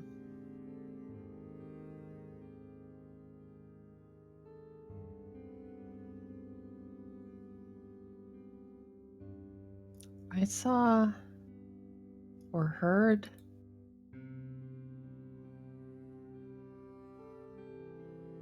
feel like they buried it, whatever it was. Although Who are they and what is it? when I was in Ayun's head, I saw her memory of this place. It was pretty fragmented though. There was supposed to be a power here. I was hoping it would be enough to restore Ayun's memories or Io's power. I'm not sure.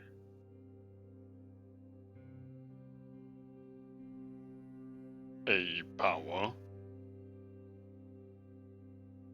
They were here when the giant died.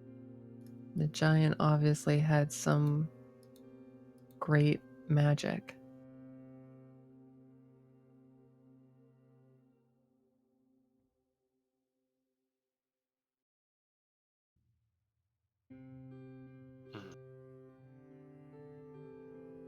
Brooke, give me a perception roll.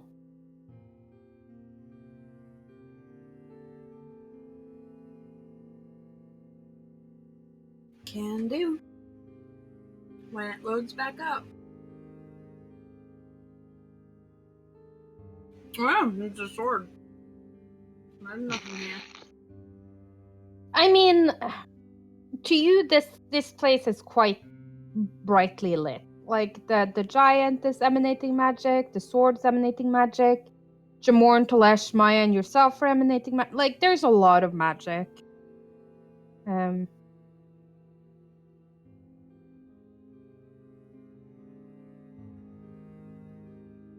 general, it's hard to pinpoint what could be. Can I get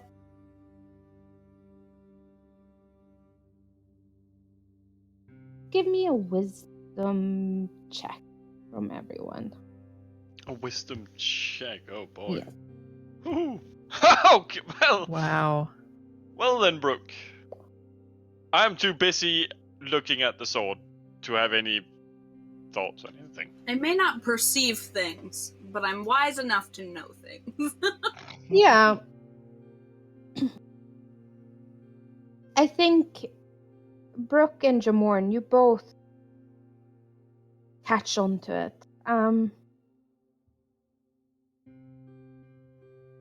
You've been traveling for days, Brooke. And like it was fairly comfortable, but it does take its toll. You know, you're not really used to riding a camel and you're a little sore and stiff in places that should not be mentioned in polite company. But you do feel better. Rejuvenated almost. And Jamorn, like, you had a couple of like nicks and burns on your hand from gun crafting, and they seem to fade away in front of your eyes. I think we need to bring her here. Ayun Yeah. or Io or everyone? Ayun. Georgie, while we're at it? No. No. No. They're rejuvenating, not healing waters. It might. Probably not. Sorry. I was going to mention that was a footnote in a book that I read. What's that? That these are rejuvenating waters.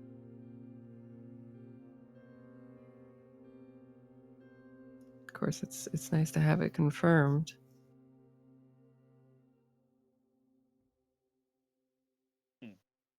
Well, we should collect then.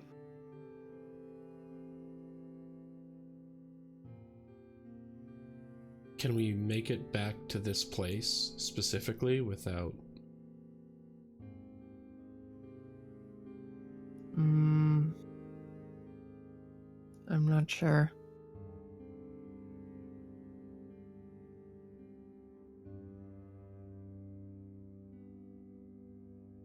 The entrance to this place had some pretty high level magic. As Brooke was explaining it to me. Yes, conjuration magic.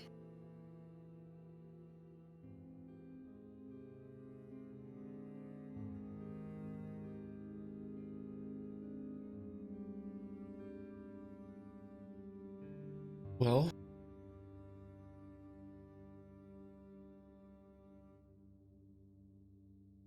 How do we propose we get her here then?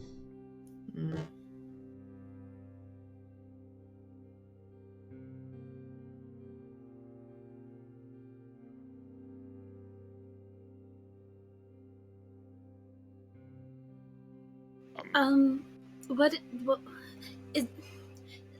I don't know the exact rules for, plane shifting. Who does, really?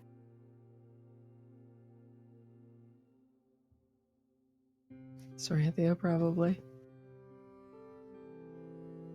Or the library. Or,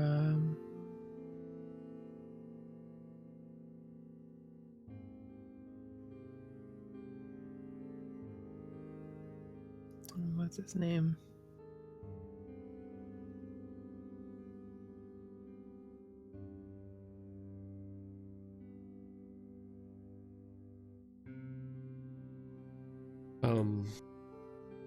Well, we could...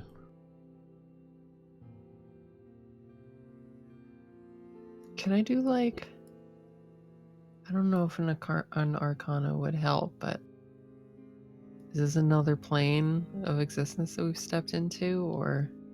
I believe it was a gate that we walked through. Maybe go examine the hole, E- dark as it is. Well, yeah, Don't I mean, understand. maybe really the only... not the only way, but it sort of feels like the most straightforward way would just be to go back and walk through again. Yeah. There is no need to. Overcomplicate. Well, Exactly. she's Just 100 some pounds of dead weight.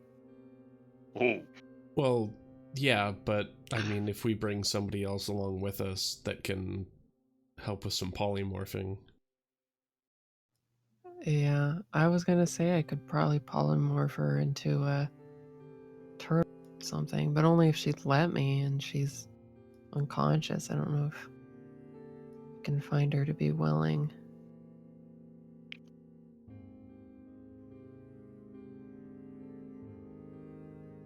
What about, I mean, there's other magic that would be useful, things that can shrink. True. Well, I can't teleport into... Well...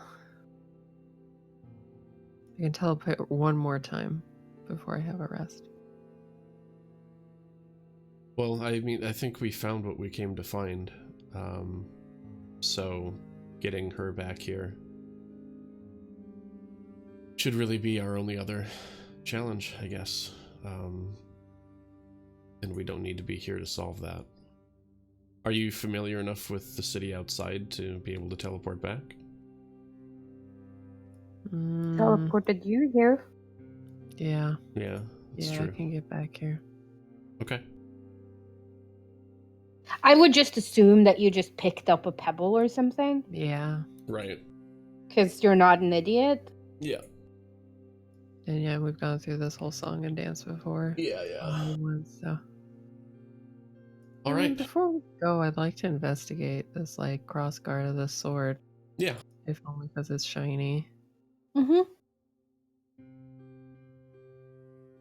Give me that roll. Oh my god. Yeah, it is shiny. Very very shiny, in fact.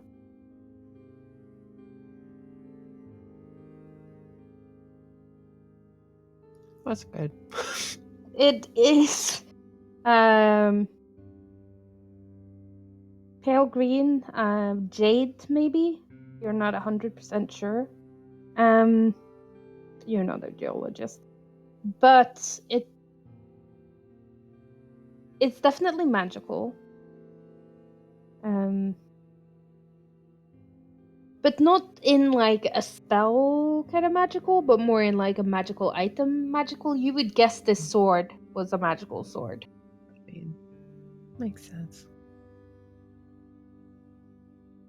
It's kind of an interesting tidbit that it's jade, though. Sure do got a lot of jade in the shattered teeth.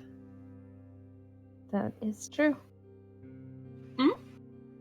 But also, this is a titan, which is in its being a primordial. And the Right. primordial roamed the lands when they looked very different than they do today. When it probably was a supercontinent, even.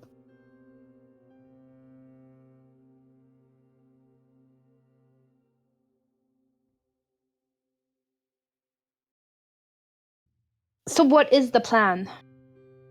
You came, you saw, you're gonna skedaddle off and go get the unconscious god and give her a bath. Yeah. Sounds about right. Pretty much. Pretty much. Do you need me to come with, or can I look at the remains a bit more? Was anyone going to investigate the hole in the wall? The what? The one that we came through? Yeah. I think Brooke mentioned something Yeah, about it. she did. Yeah, give me an investigation, Brooke. Or Arcana. Either. I think you're feeling very inspired. I Oh. think Maya would do something like splash a little healing water on you and be like, now you've got this. I feel like investigation would be suitable. Uh-huh. I was so wrong. D12? I was so right. Thank you, Maya. It's not gate. It's not any spell you've ever heard of. Except maybe wish? Oh.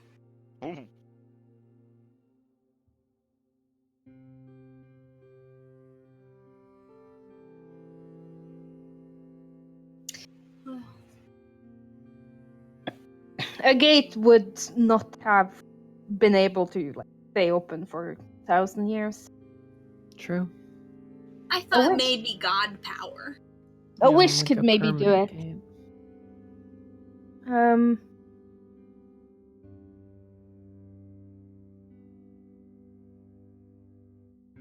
So yes, still conjuration school of magic. A wish was used to create this. Permanent gate. Yes. Gotcha. Oh my goodness. Okay.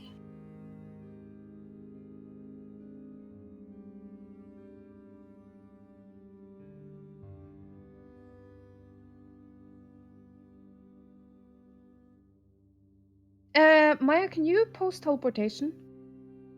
For me. It's a real tome. It's probably the longest spell in all of Yep. D&D, 5e at least. It's got a chart and everything. It's like, geez. Can you roll me an intelligence save? Probably. Unless I'm not intelligent enough. Save? Mm-hmm. Doesn't really matter. It's going to be the same thing. Okay. Yeah. Average. Okay. Average Yep. Maya. Cool. Cool. So, can you cast teleport again today? Can you get back to Whitestone? I have an 8th level spell, yeah. Mm-hmm. Is that what you're planning on doing?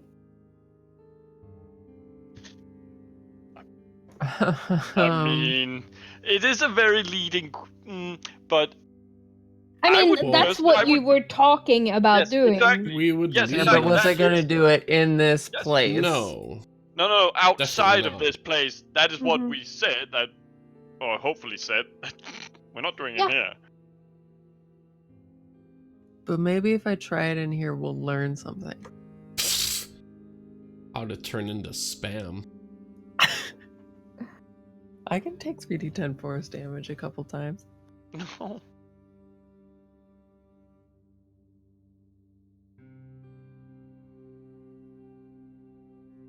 Maybe the real question is, has Maya finally learned to be that cautious? Well, like, I wouldn't go if I know I'm on a different plane and knowing how magic works, like... Yeah, we're pretty sure this is a different plane of some kind of little dummy plane. Yeah, it just probably wouldn't work. And if it's yeah. not, then, like, okay, but... why take us the risk? leave this place.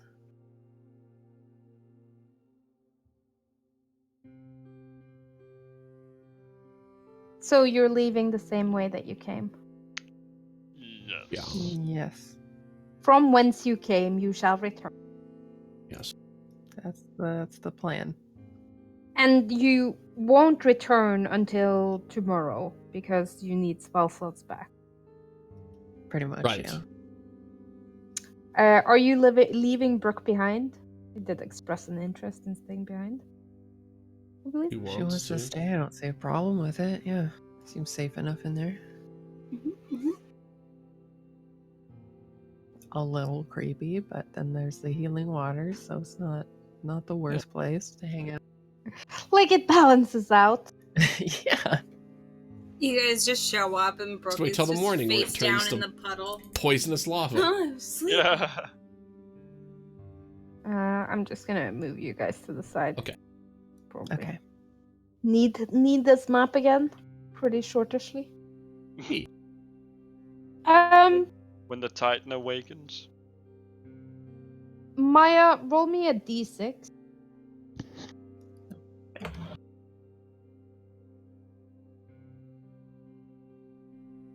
Just Where do you teleport to when you? I mean, Like- Middle of town, just outside the city gate. Soranthia's circle? Okay. When you arrive, it is dark. It appears to be just gone midnight. Okay. It was basically like how much time have you spent here since you collected Jamorn? Mm-hmm. And back in normal land, it was about 8 o'clock. Now it's about midnight. Hmm.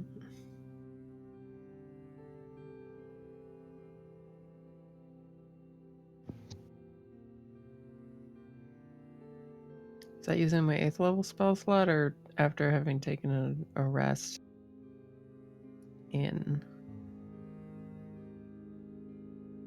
No, like Okay. you have not taken a rest in the 4 hours that has passed. You cast teleport the last time. Then I may as well, am I tired? Been in different time zone for Yeah, weeks. like not really. It feels more like it's late afternoon. Like, Is Saranthia in? Is she in bed?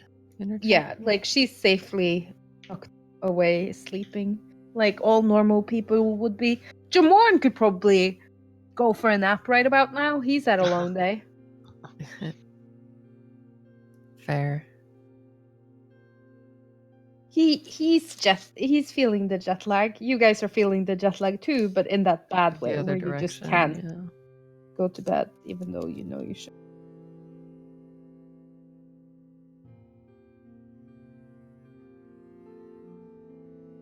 So Jamorn came with the teleport?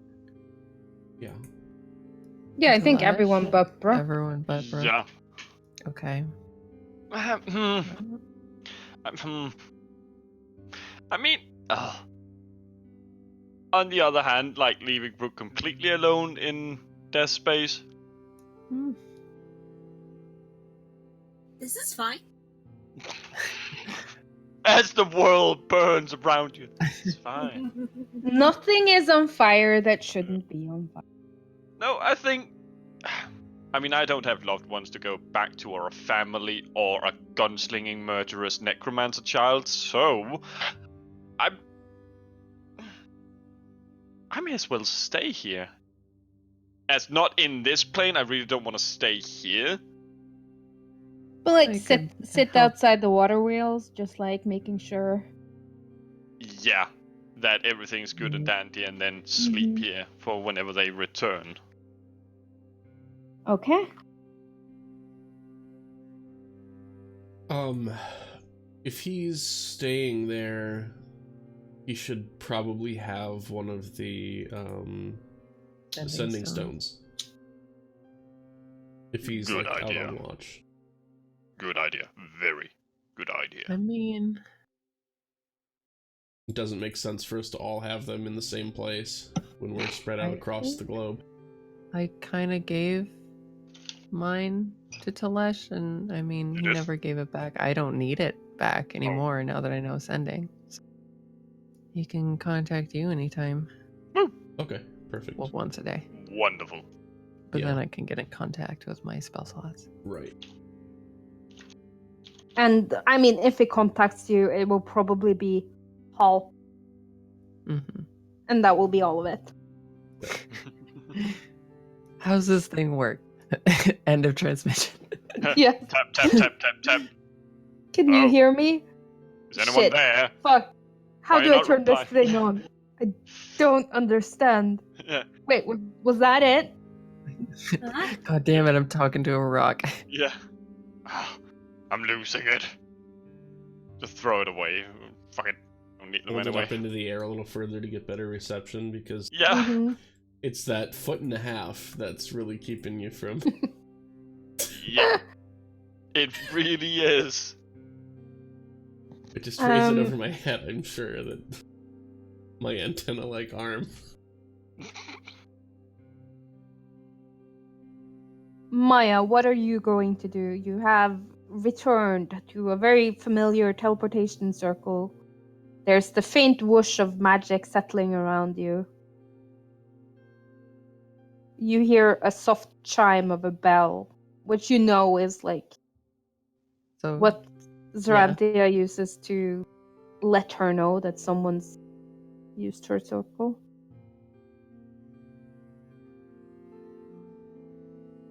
You hear like very sleepy footsteps coming down the stairs.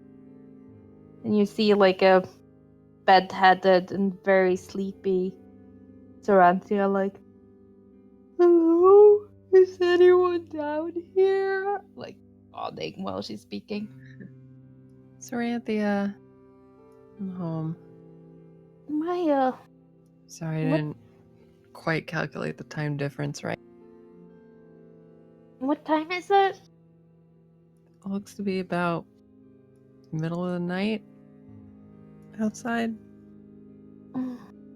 Come to bed? Sure. I'm not Okay. tired, but maybe if I lay down. And she just turns and starts like shuffling back, like she's still sleeping. Right. Really?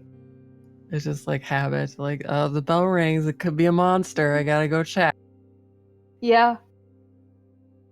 Like you never remember if you had to go to the bathroom in the middle of the night. Like that Mhm. shit's just automatic at this point. Jamorn, what do you do? I would try to get a little bit of sleep. I'm sure everybody at the house is still awake, so just given our new reality, yeah. So I would check in, let everybody know that things went really well, and that hopefully we get done what we need to get done here, and I might have. I don't want to jinx myself, but things look very promising. Yeah, Zara's enthused. You just returned to like the evening feeding. Yeah. So you're just back to burp another baby. Excellent Yes. timing. I thought you meant burp Georgie after she has a sup of blood. She's old enough to burp on her own. Yeah. But yeah, just generally very like optimistic and yeah, very good mood. Yeah, what could possibly go wrong? Everything. Brooke, what are you doing? Brooke would probably spend at least one more hour looking at Giant T McSkullface and his finger, just kind of inspecting, comparing her lore notes of, the fantastical stories of magical deities and yummy religion. Give me an Arcana.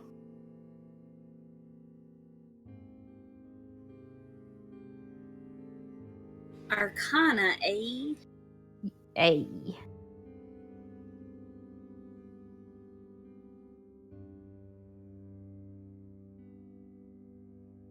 Okay. Yeah, you explore a little bit. There's like a small path so that you can at least see over the edge. You seem to be in a small forest clearing, and it's not really desert around you. It's rock.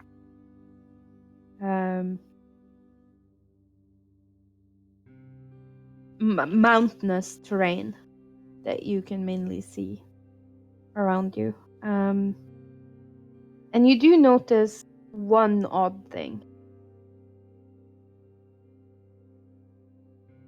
The place that you're in, like, it's dark, but it's not really dark, and it's light, but it's not. Like, you're in twilight. And you stay here for an hour expecting it to change, but it doesn't.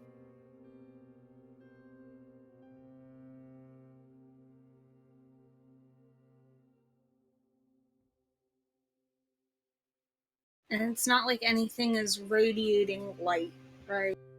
No, it's just, like, this area is dim light.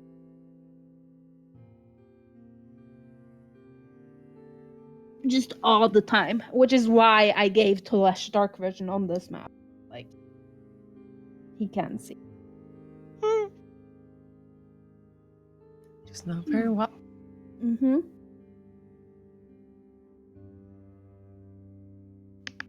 Now, looking up, because you said it's like a forest clearing, are Mhm. there constellations or stars, or is it just fucking black?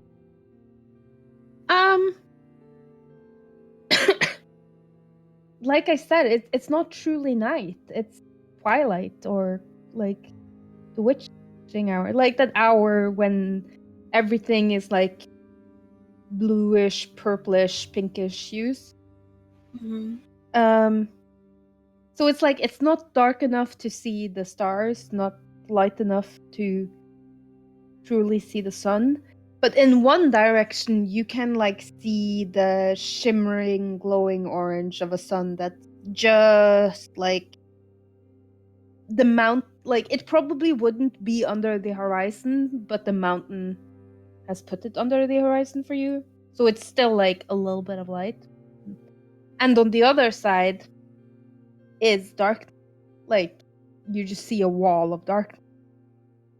But you're stuck in that limbo in between. Do not take that as a sign. You're not in a limbo. No.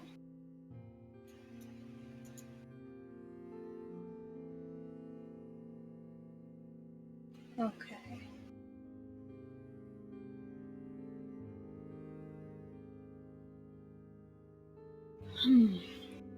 You do hear noises.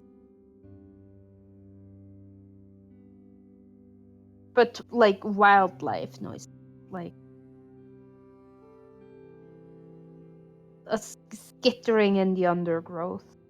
Not really like bomb, bomb, bomb, bomb. Here Yeah, comes Brooke's giant just bear. gonna put her armor back on just in case. Just so Yeah. that it's stated for the record. I think like the biggest thing you see is probably like a fox, maybe. But Oh, but there's like actual living wildlife. That's yeah. just... Okay. And like once you take your time not really moving around, you can see like occasional animals come down to the pool to drink and move on, seeming to ignore you as long as you're at a safe distance from where they are. They are skittish, like definitely wild animals not used to humans, but like it's a fox. What's it going to do? Yip you to death? What does the fox say? Yip. It's actually pretty close. Yeah.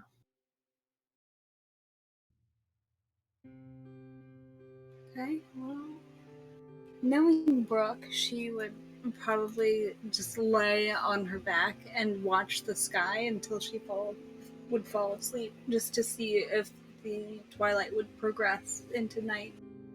It does not. Just stays. And she Twilight. sleeps.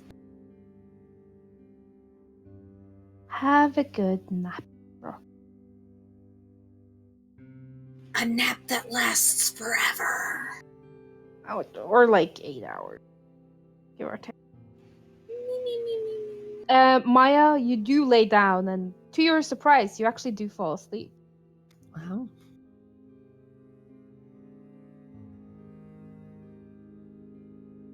Tolesh, you wait until dawn colors the sky red, and the brook is not exited.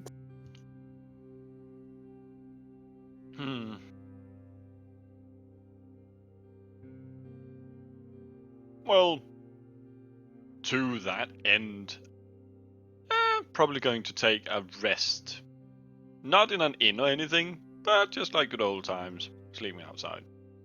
Like, just head just outside the city gate, set up a tent, roughing it.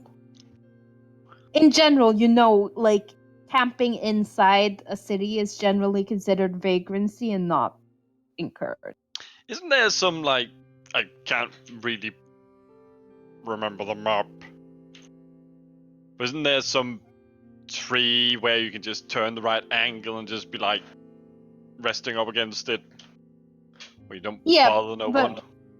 But you probably want to leave the city proper.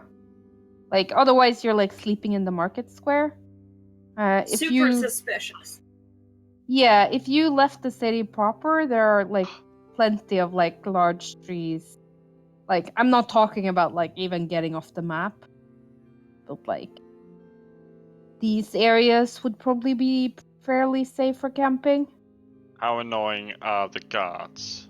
As in, how much Like, Like- they would give you shit if you, like, slept inside the city without getting a room at the inn. Right. Probably also- assuming you were drunk. How annoying would it be to leave and get into the city, would I wager? Because if suddenly the waterfall blows up, who knows? Yeah. Never know what Brooke does. I mean, you got in without much issue. Like, there are Okay. guards, but mainly like, are you bandits here to steal our coin? No, okay, come on in. Fair enough. That's good enough for me. I Then- mean, Talash, nothing's better than a inn that is secret behind a waterfall in a completely different plane of existence. Just yeah, in a completely different realm of existence where you don't know what's lurking around the next corner, which could possibly be something evil, and you don't have a soul when we find you again. Wonderful. Thank you. I will sleep outside. Who hurt you? Everything. It was me. I hurt him. Yes. Okay. And yeah, everyone finds their rest eventually. Jamorn quite a bit later than everyone else. He sleeps when the dawn erupts. Truly. So what is everyone's plan?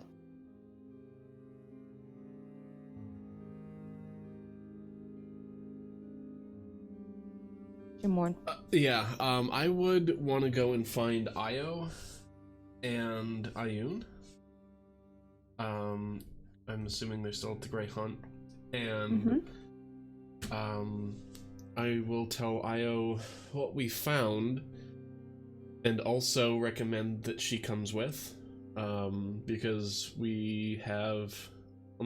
Does Maya have detect magic as well? No. Okay, so we don't have any way to find that thing again without Brooke being on this side of it, so that's no good. So we're gonna need Io with. And she, I assume at least, is able to help with some of the transportation and some of the hiding, sneak stuff. Let's do like Weekend at Bernie's. Just put sunglasses on IU. Yeah. I mean, we could also cast like greater invisibility on her, right? Yeah. So I think that's probably the path you're going with. Just make her invisible. I mean, I guess if you don't want to have fun. Yeah, I don't. So yeah, I would let Put them her in know a that- boat, take her fishing. Yeah. And I would let her know that as soon as they're ready, we should go, because we've had hints from the Divine that this is a place that we need to find, and is pretty instrumental in restoring her memories. And then once that happens, we can figure out what we need to do next, if anything, or if they got this. So Yeah. Jam's definitely like foot on the gas. Let's be done meddling in the affairs of gods and go on with our regular lives sooner than later. Because regular life for him is going to be a giant adventure. Give me a persuasion. Like, they're totally going. It's mainly like, how long is this going to take? How much discussion is it? Like, I want to bring all my 60 guards. Yeah, what's a 19? 18 with the... No invasions, please. Yeah, no, I think Ayun is quite eager to get, or Io is quite eager to get Ayun fixed. So she does bring 4 guards. Because she can.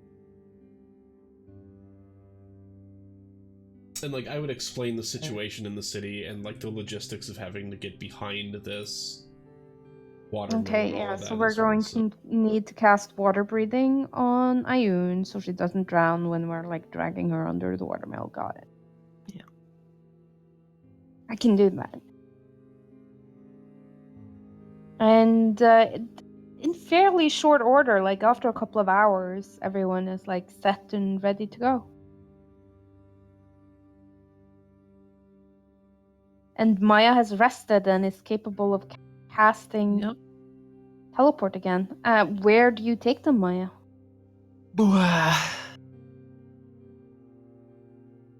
I mean, where did we find?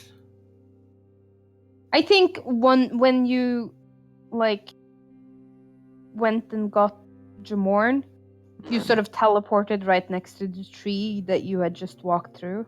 Right. Like that's where your party was standing, waiting. Mm-hmm. Yeah, I mean, As good a place as any. Yep. I think so. Yeah. If a few people freak out, maybe we can ease their worries.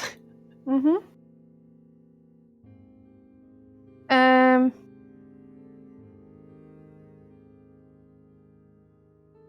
I can now tell you that the intelligence saving throw was for whether or not you realized you could just teleport on the back of the waterfall, so you wouldn't have to deal with all of this, but you didn't, so you're here.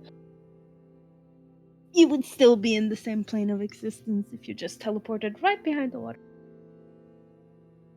Yeah, but that's a little awkward. It's like you're on land and suddenly you're right above some water.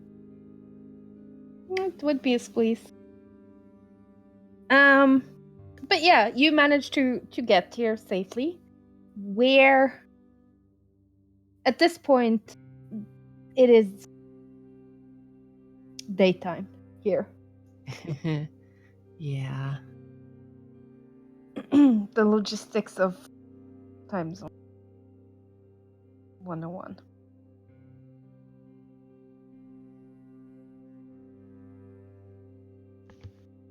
Well, we could take them sort of like nonchalantly through the market, but in a way that gives them vision of the waterfall and the watermills, just so that like we can kind of pre-plan Yeah. how they're gonna get in without, just like, okay, so take a look at that, and they can do it while they're not looking suspicious like they're casing it. Yeah. Does Brooke ever leave, or is she just going to stay there for like a 20-hour period? I feel like she would just stay there. Like, she told Yeah. them she would wait for them. She's not gonna be like, psych, nerds, I got bored. And I mean, you do have sending, right? So Yep. push comes to shove, you could always send them. Yeah. But she's more like the kid that's left in the car while the mom takes a super long time in the supermarket. Yeah. So she's just like, oh, I mean, I guess this tooth is bigger than that tooth. You start like making some sketches in your book. I mean, this could be interesting. Like you did see a real Titan skeleton. Yeah. And Jamorn, give me a perception.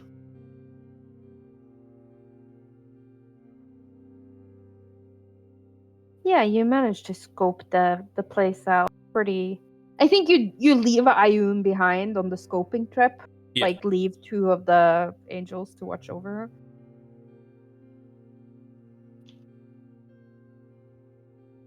And you managed to have a pretty decent plan of attack.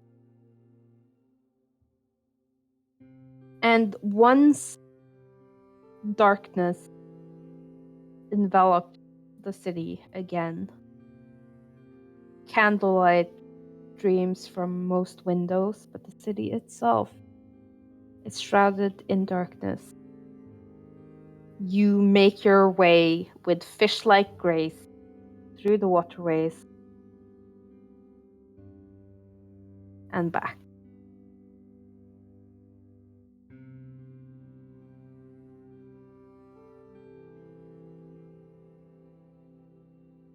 Jamorn, can you give me a history check?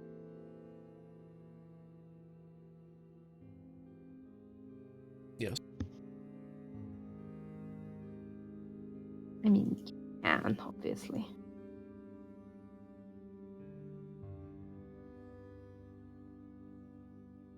That's my check.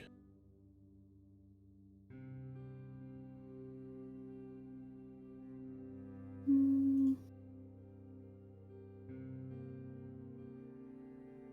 And Riven, lol. Brooke, you see your friends eventually after like forever to get back.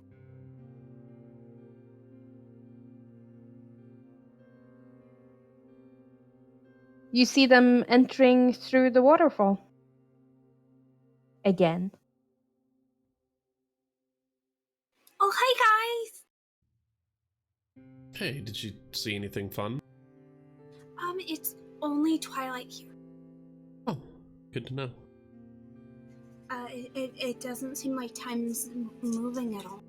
It's like, but there are foxes and they're very cute. Io, do you recognize this place?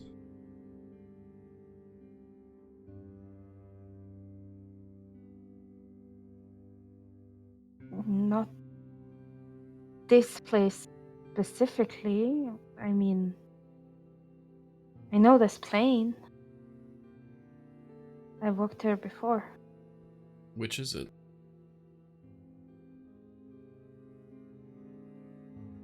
Vitopia.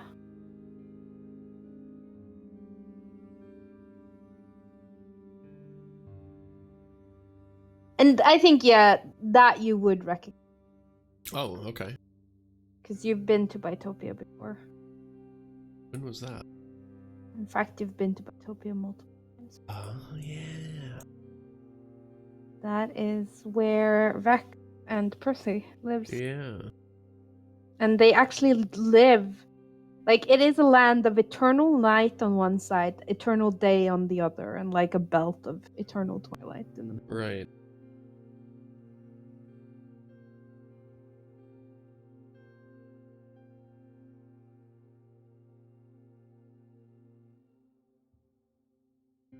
And that is where you are. It is a good aligned plane.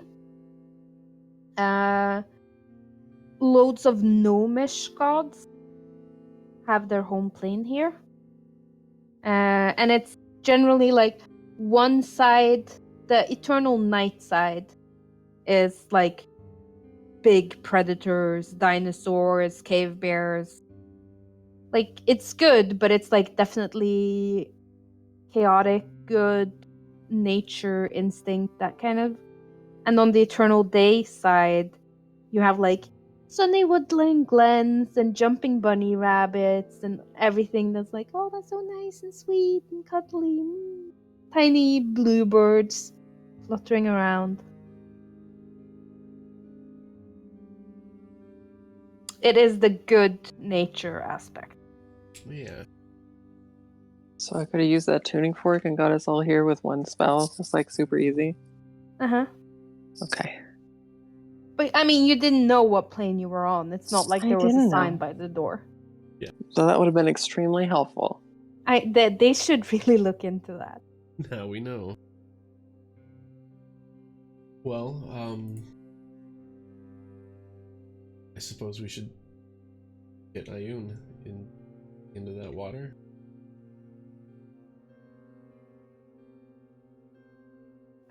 Yeah, and I think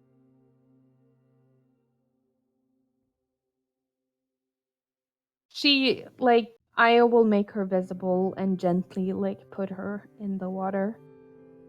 And, like, waiting patiently for a minute. 2. And then when nothing happens, like, kind of start splashing her with the water, Right. like... I was just about to say push her under water.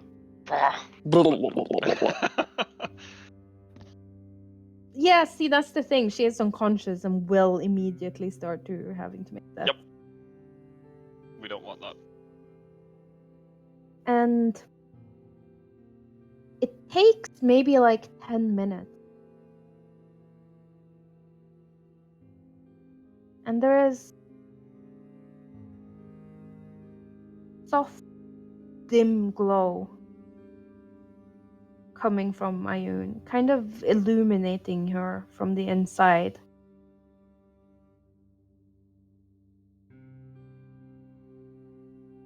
And Brooke, you asked earlier if you saw doves. Mm-hmm. You do.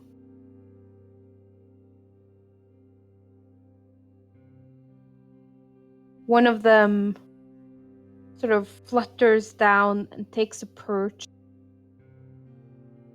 like right about here, Mm-hmm.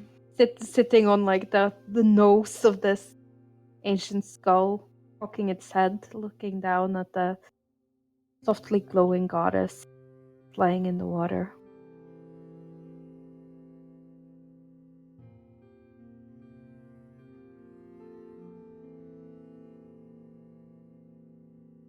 And it takes maybe another 10 minutes or so before there's like even a like it's her breathing changes. Like there's a slight hitch to it. And a soft flutter as Ayun's eyes open. And I think everyone's kind of like huddled over her. Like as soon as something actually started to glow and things started to change, everyone's been watching like hawks. Yeah. Yay! Mm-hmm.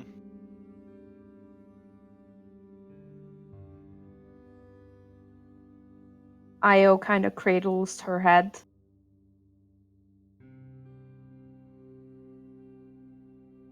Are you well?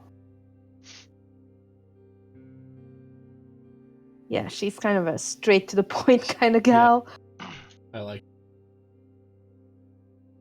And Ayun, like she still looks confused, but like she's conscious, which is, you know, Big improvement. Good. definitely in the A+ column as far as these things go.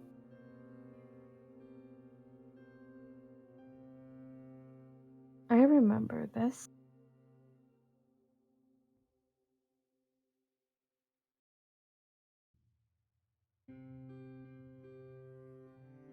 What else? Do you remember? Do you remember us? Mm. No. You seem familiar, but I don't know. Can't remember ever meeting you before. It's okay, we were only very briefly met.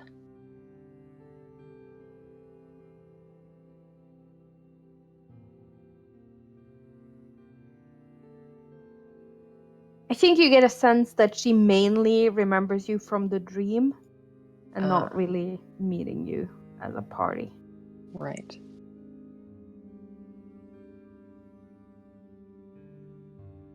Can I get perception checks from everyone?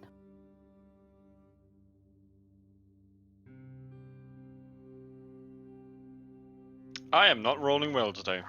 You are not having a good day in the roll department. I am not. Definitely not. I mean, that was a 2. Yeah, I've. Yeah, I think everyone except Tolesh notices. Tolesh is like very like intrigued by the dead god who's not dead anymore. Mm-hmm.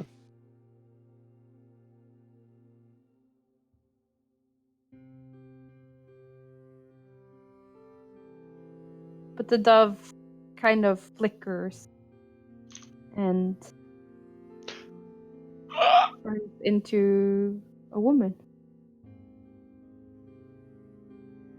Exile dove token and re-enter the battlefield as Sarenrae.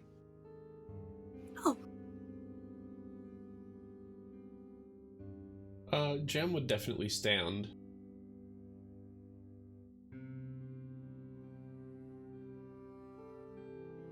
It took you long enough to get here.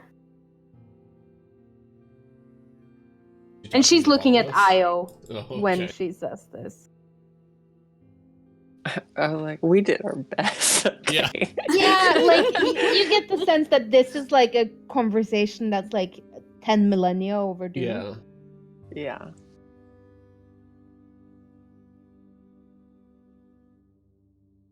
And there's a lot of like stares, meaningful silent, split cuts between faces. And then Ray is very slowly walking closer. And they hug one another. Brooke is having the biggest fucking fangirl moment. Like, She's like, oh, guys, hold on, I just came. Jam, the capture device. I need to capture this moment, please. We're in the Not presence ready. of 3 goddesses. Not every day you can say that. And they're all kind of like, there's a group hug moment going on. And a lot of like whispered conversations. You can catch like snippets of it, but like they're changing rapidly between like various languages, and most of it is in Celestial. And it's Yeah. like, I saw you die, and I thought you were gone. What happened with the gate? Who is responsible? Like a lot of like, you know, the kind of like, sup girl, what's going on with your life? Except, you know, the 10,000 year edition. Right.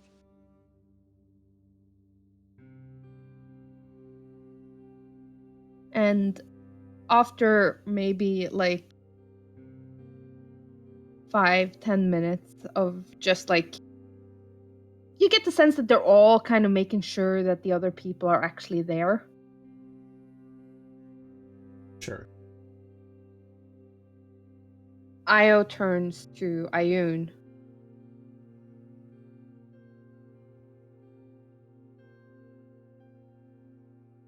Did you see who it was?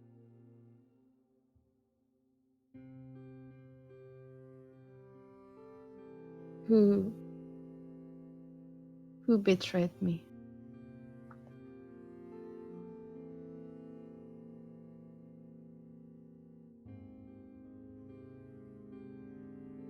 And Ioun is like, her nose scrunches slightly, you know, like when a kid is like concentrating really hard on something. Mm-hmm. And she's like, it's all so foggy. I think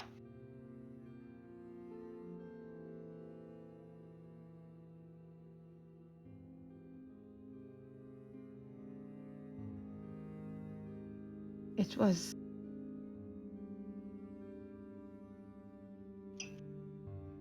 Bless. What?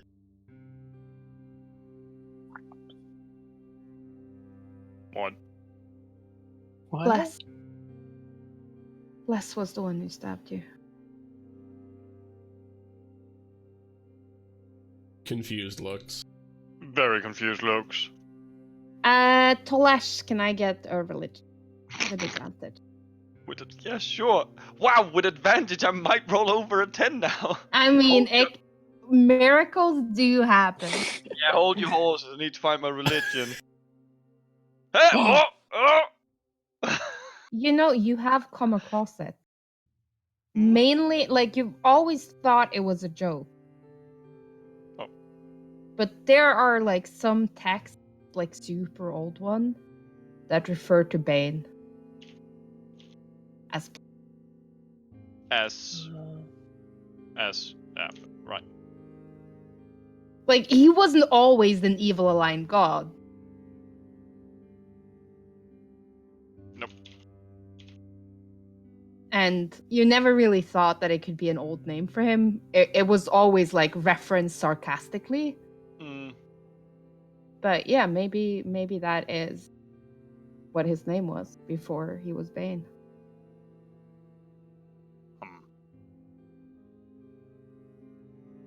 The confused look goes away and just nods. Hey guys, I figured it out. I figured it out. Yeah. And Io kind of gives a nod, like, good.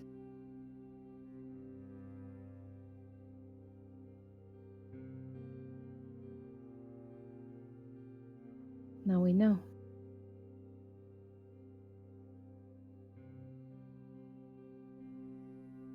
And Ayun gives her like a now we know what kind of look.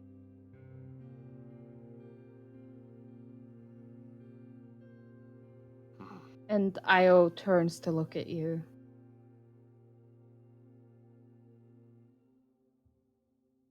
Are you ready to kill a god?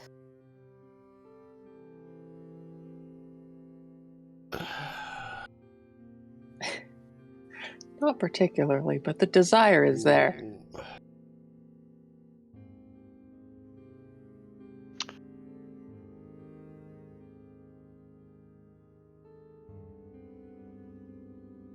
I don't much take there's another way at this point.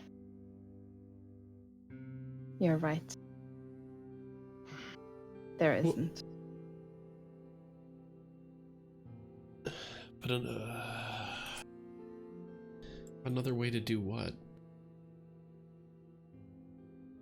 Vengeance. Why?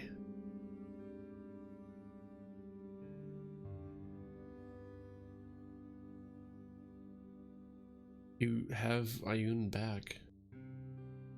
You're back.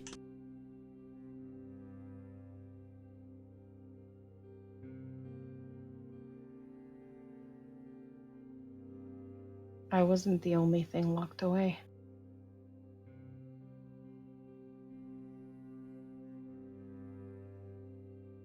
I wasn't the only thing we were fighting against.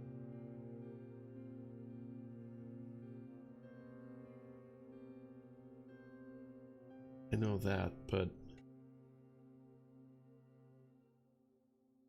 vengeance isn't going to fix anything. Maybe not.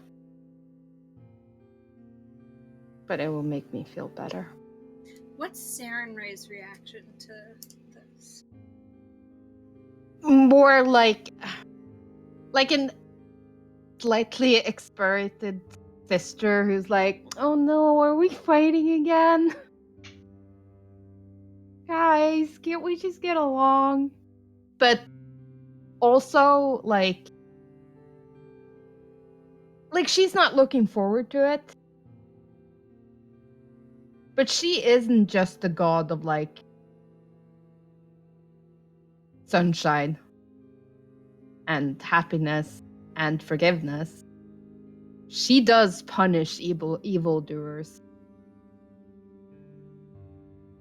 And I mean, She believes very firmly in second chances, but she gives zero shits about third.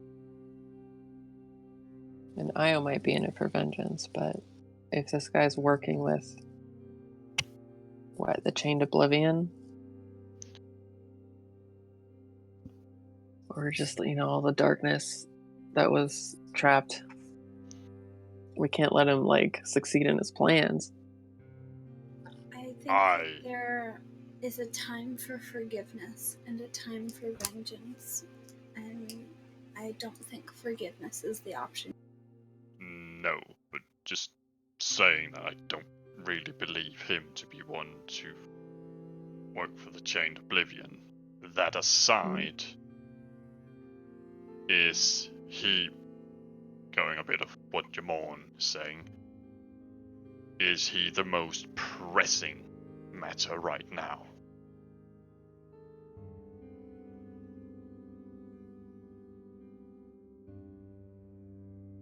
I'm not sure. Because he has been sitting well and pretty for a long time. doesn't seem like he's threatening this plane of existence at the moment, like some other things. You may be right. But he put me in a hole for a very long time, and he did it for a reason, and I intend to find out what the reason was. You said he's probably not working with the Chained Oblivion. But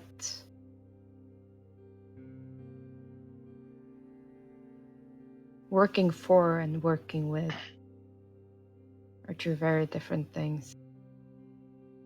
He was always clever. If he saw an opportunity, he might have agreed to it. Entirely true, but correct me if I'm wrong. You being put in a hole. Well, we're not gonna find the Chained Oblivion lying around. No. And But if- you being... weren't you put in a hole in order to stop the Chained Oblivion from coming through? Maybe. Maybe not. I'm not sure. Like, there were... Legend. Yeah, like, Not sure. according to the legend, she was holding back the Chained Oblivion, and she was. But Right. But Yeah. history is also written by the victors, and the And people all- are still around. and also, like, she was ready to, like, fight it head on, and then they put her in a hole and be like, Oh. let's throw away the key. So I think she's saying, let's go find Bane and potentially torture what he knows out of him before we kill him. Because right now you don't know what the Chained Oblivion is actually has for an Yeah, angle. Bane is like our last thread to tug on for the Mhm. moment. Well, Oh. I'm also curious if I know there have been other gods that have fallen into the clutches of a mind control sort of state. I'm also curious if that could also be an option. Maybe. If he's innocent, I'm sure Saren Ray will find it in her heart to forgive him. And if he's If not, he is guilty, I will carve out his heart, and maybe then I'll find it easier to forgive him.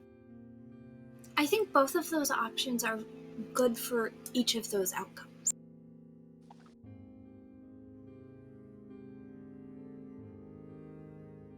You're a very strange girl.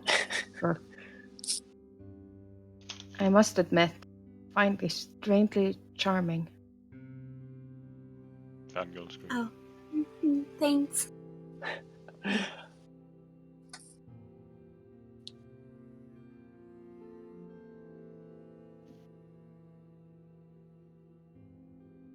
And I think that is where we're going to end the session, mainly because I need to go check on the sheep again. And you level! Ooh. Yeah, you awokened Ayun. okay, calm down. It's night.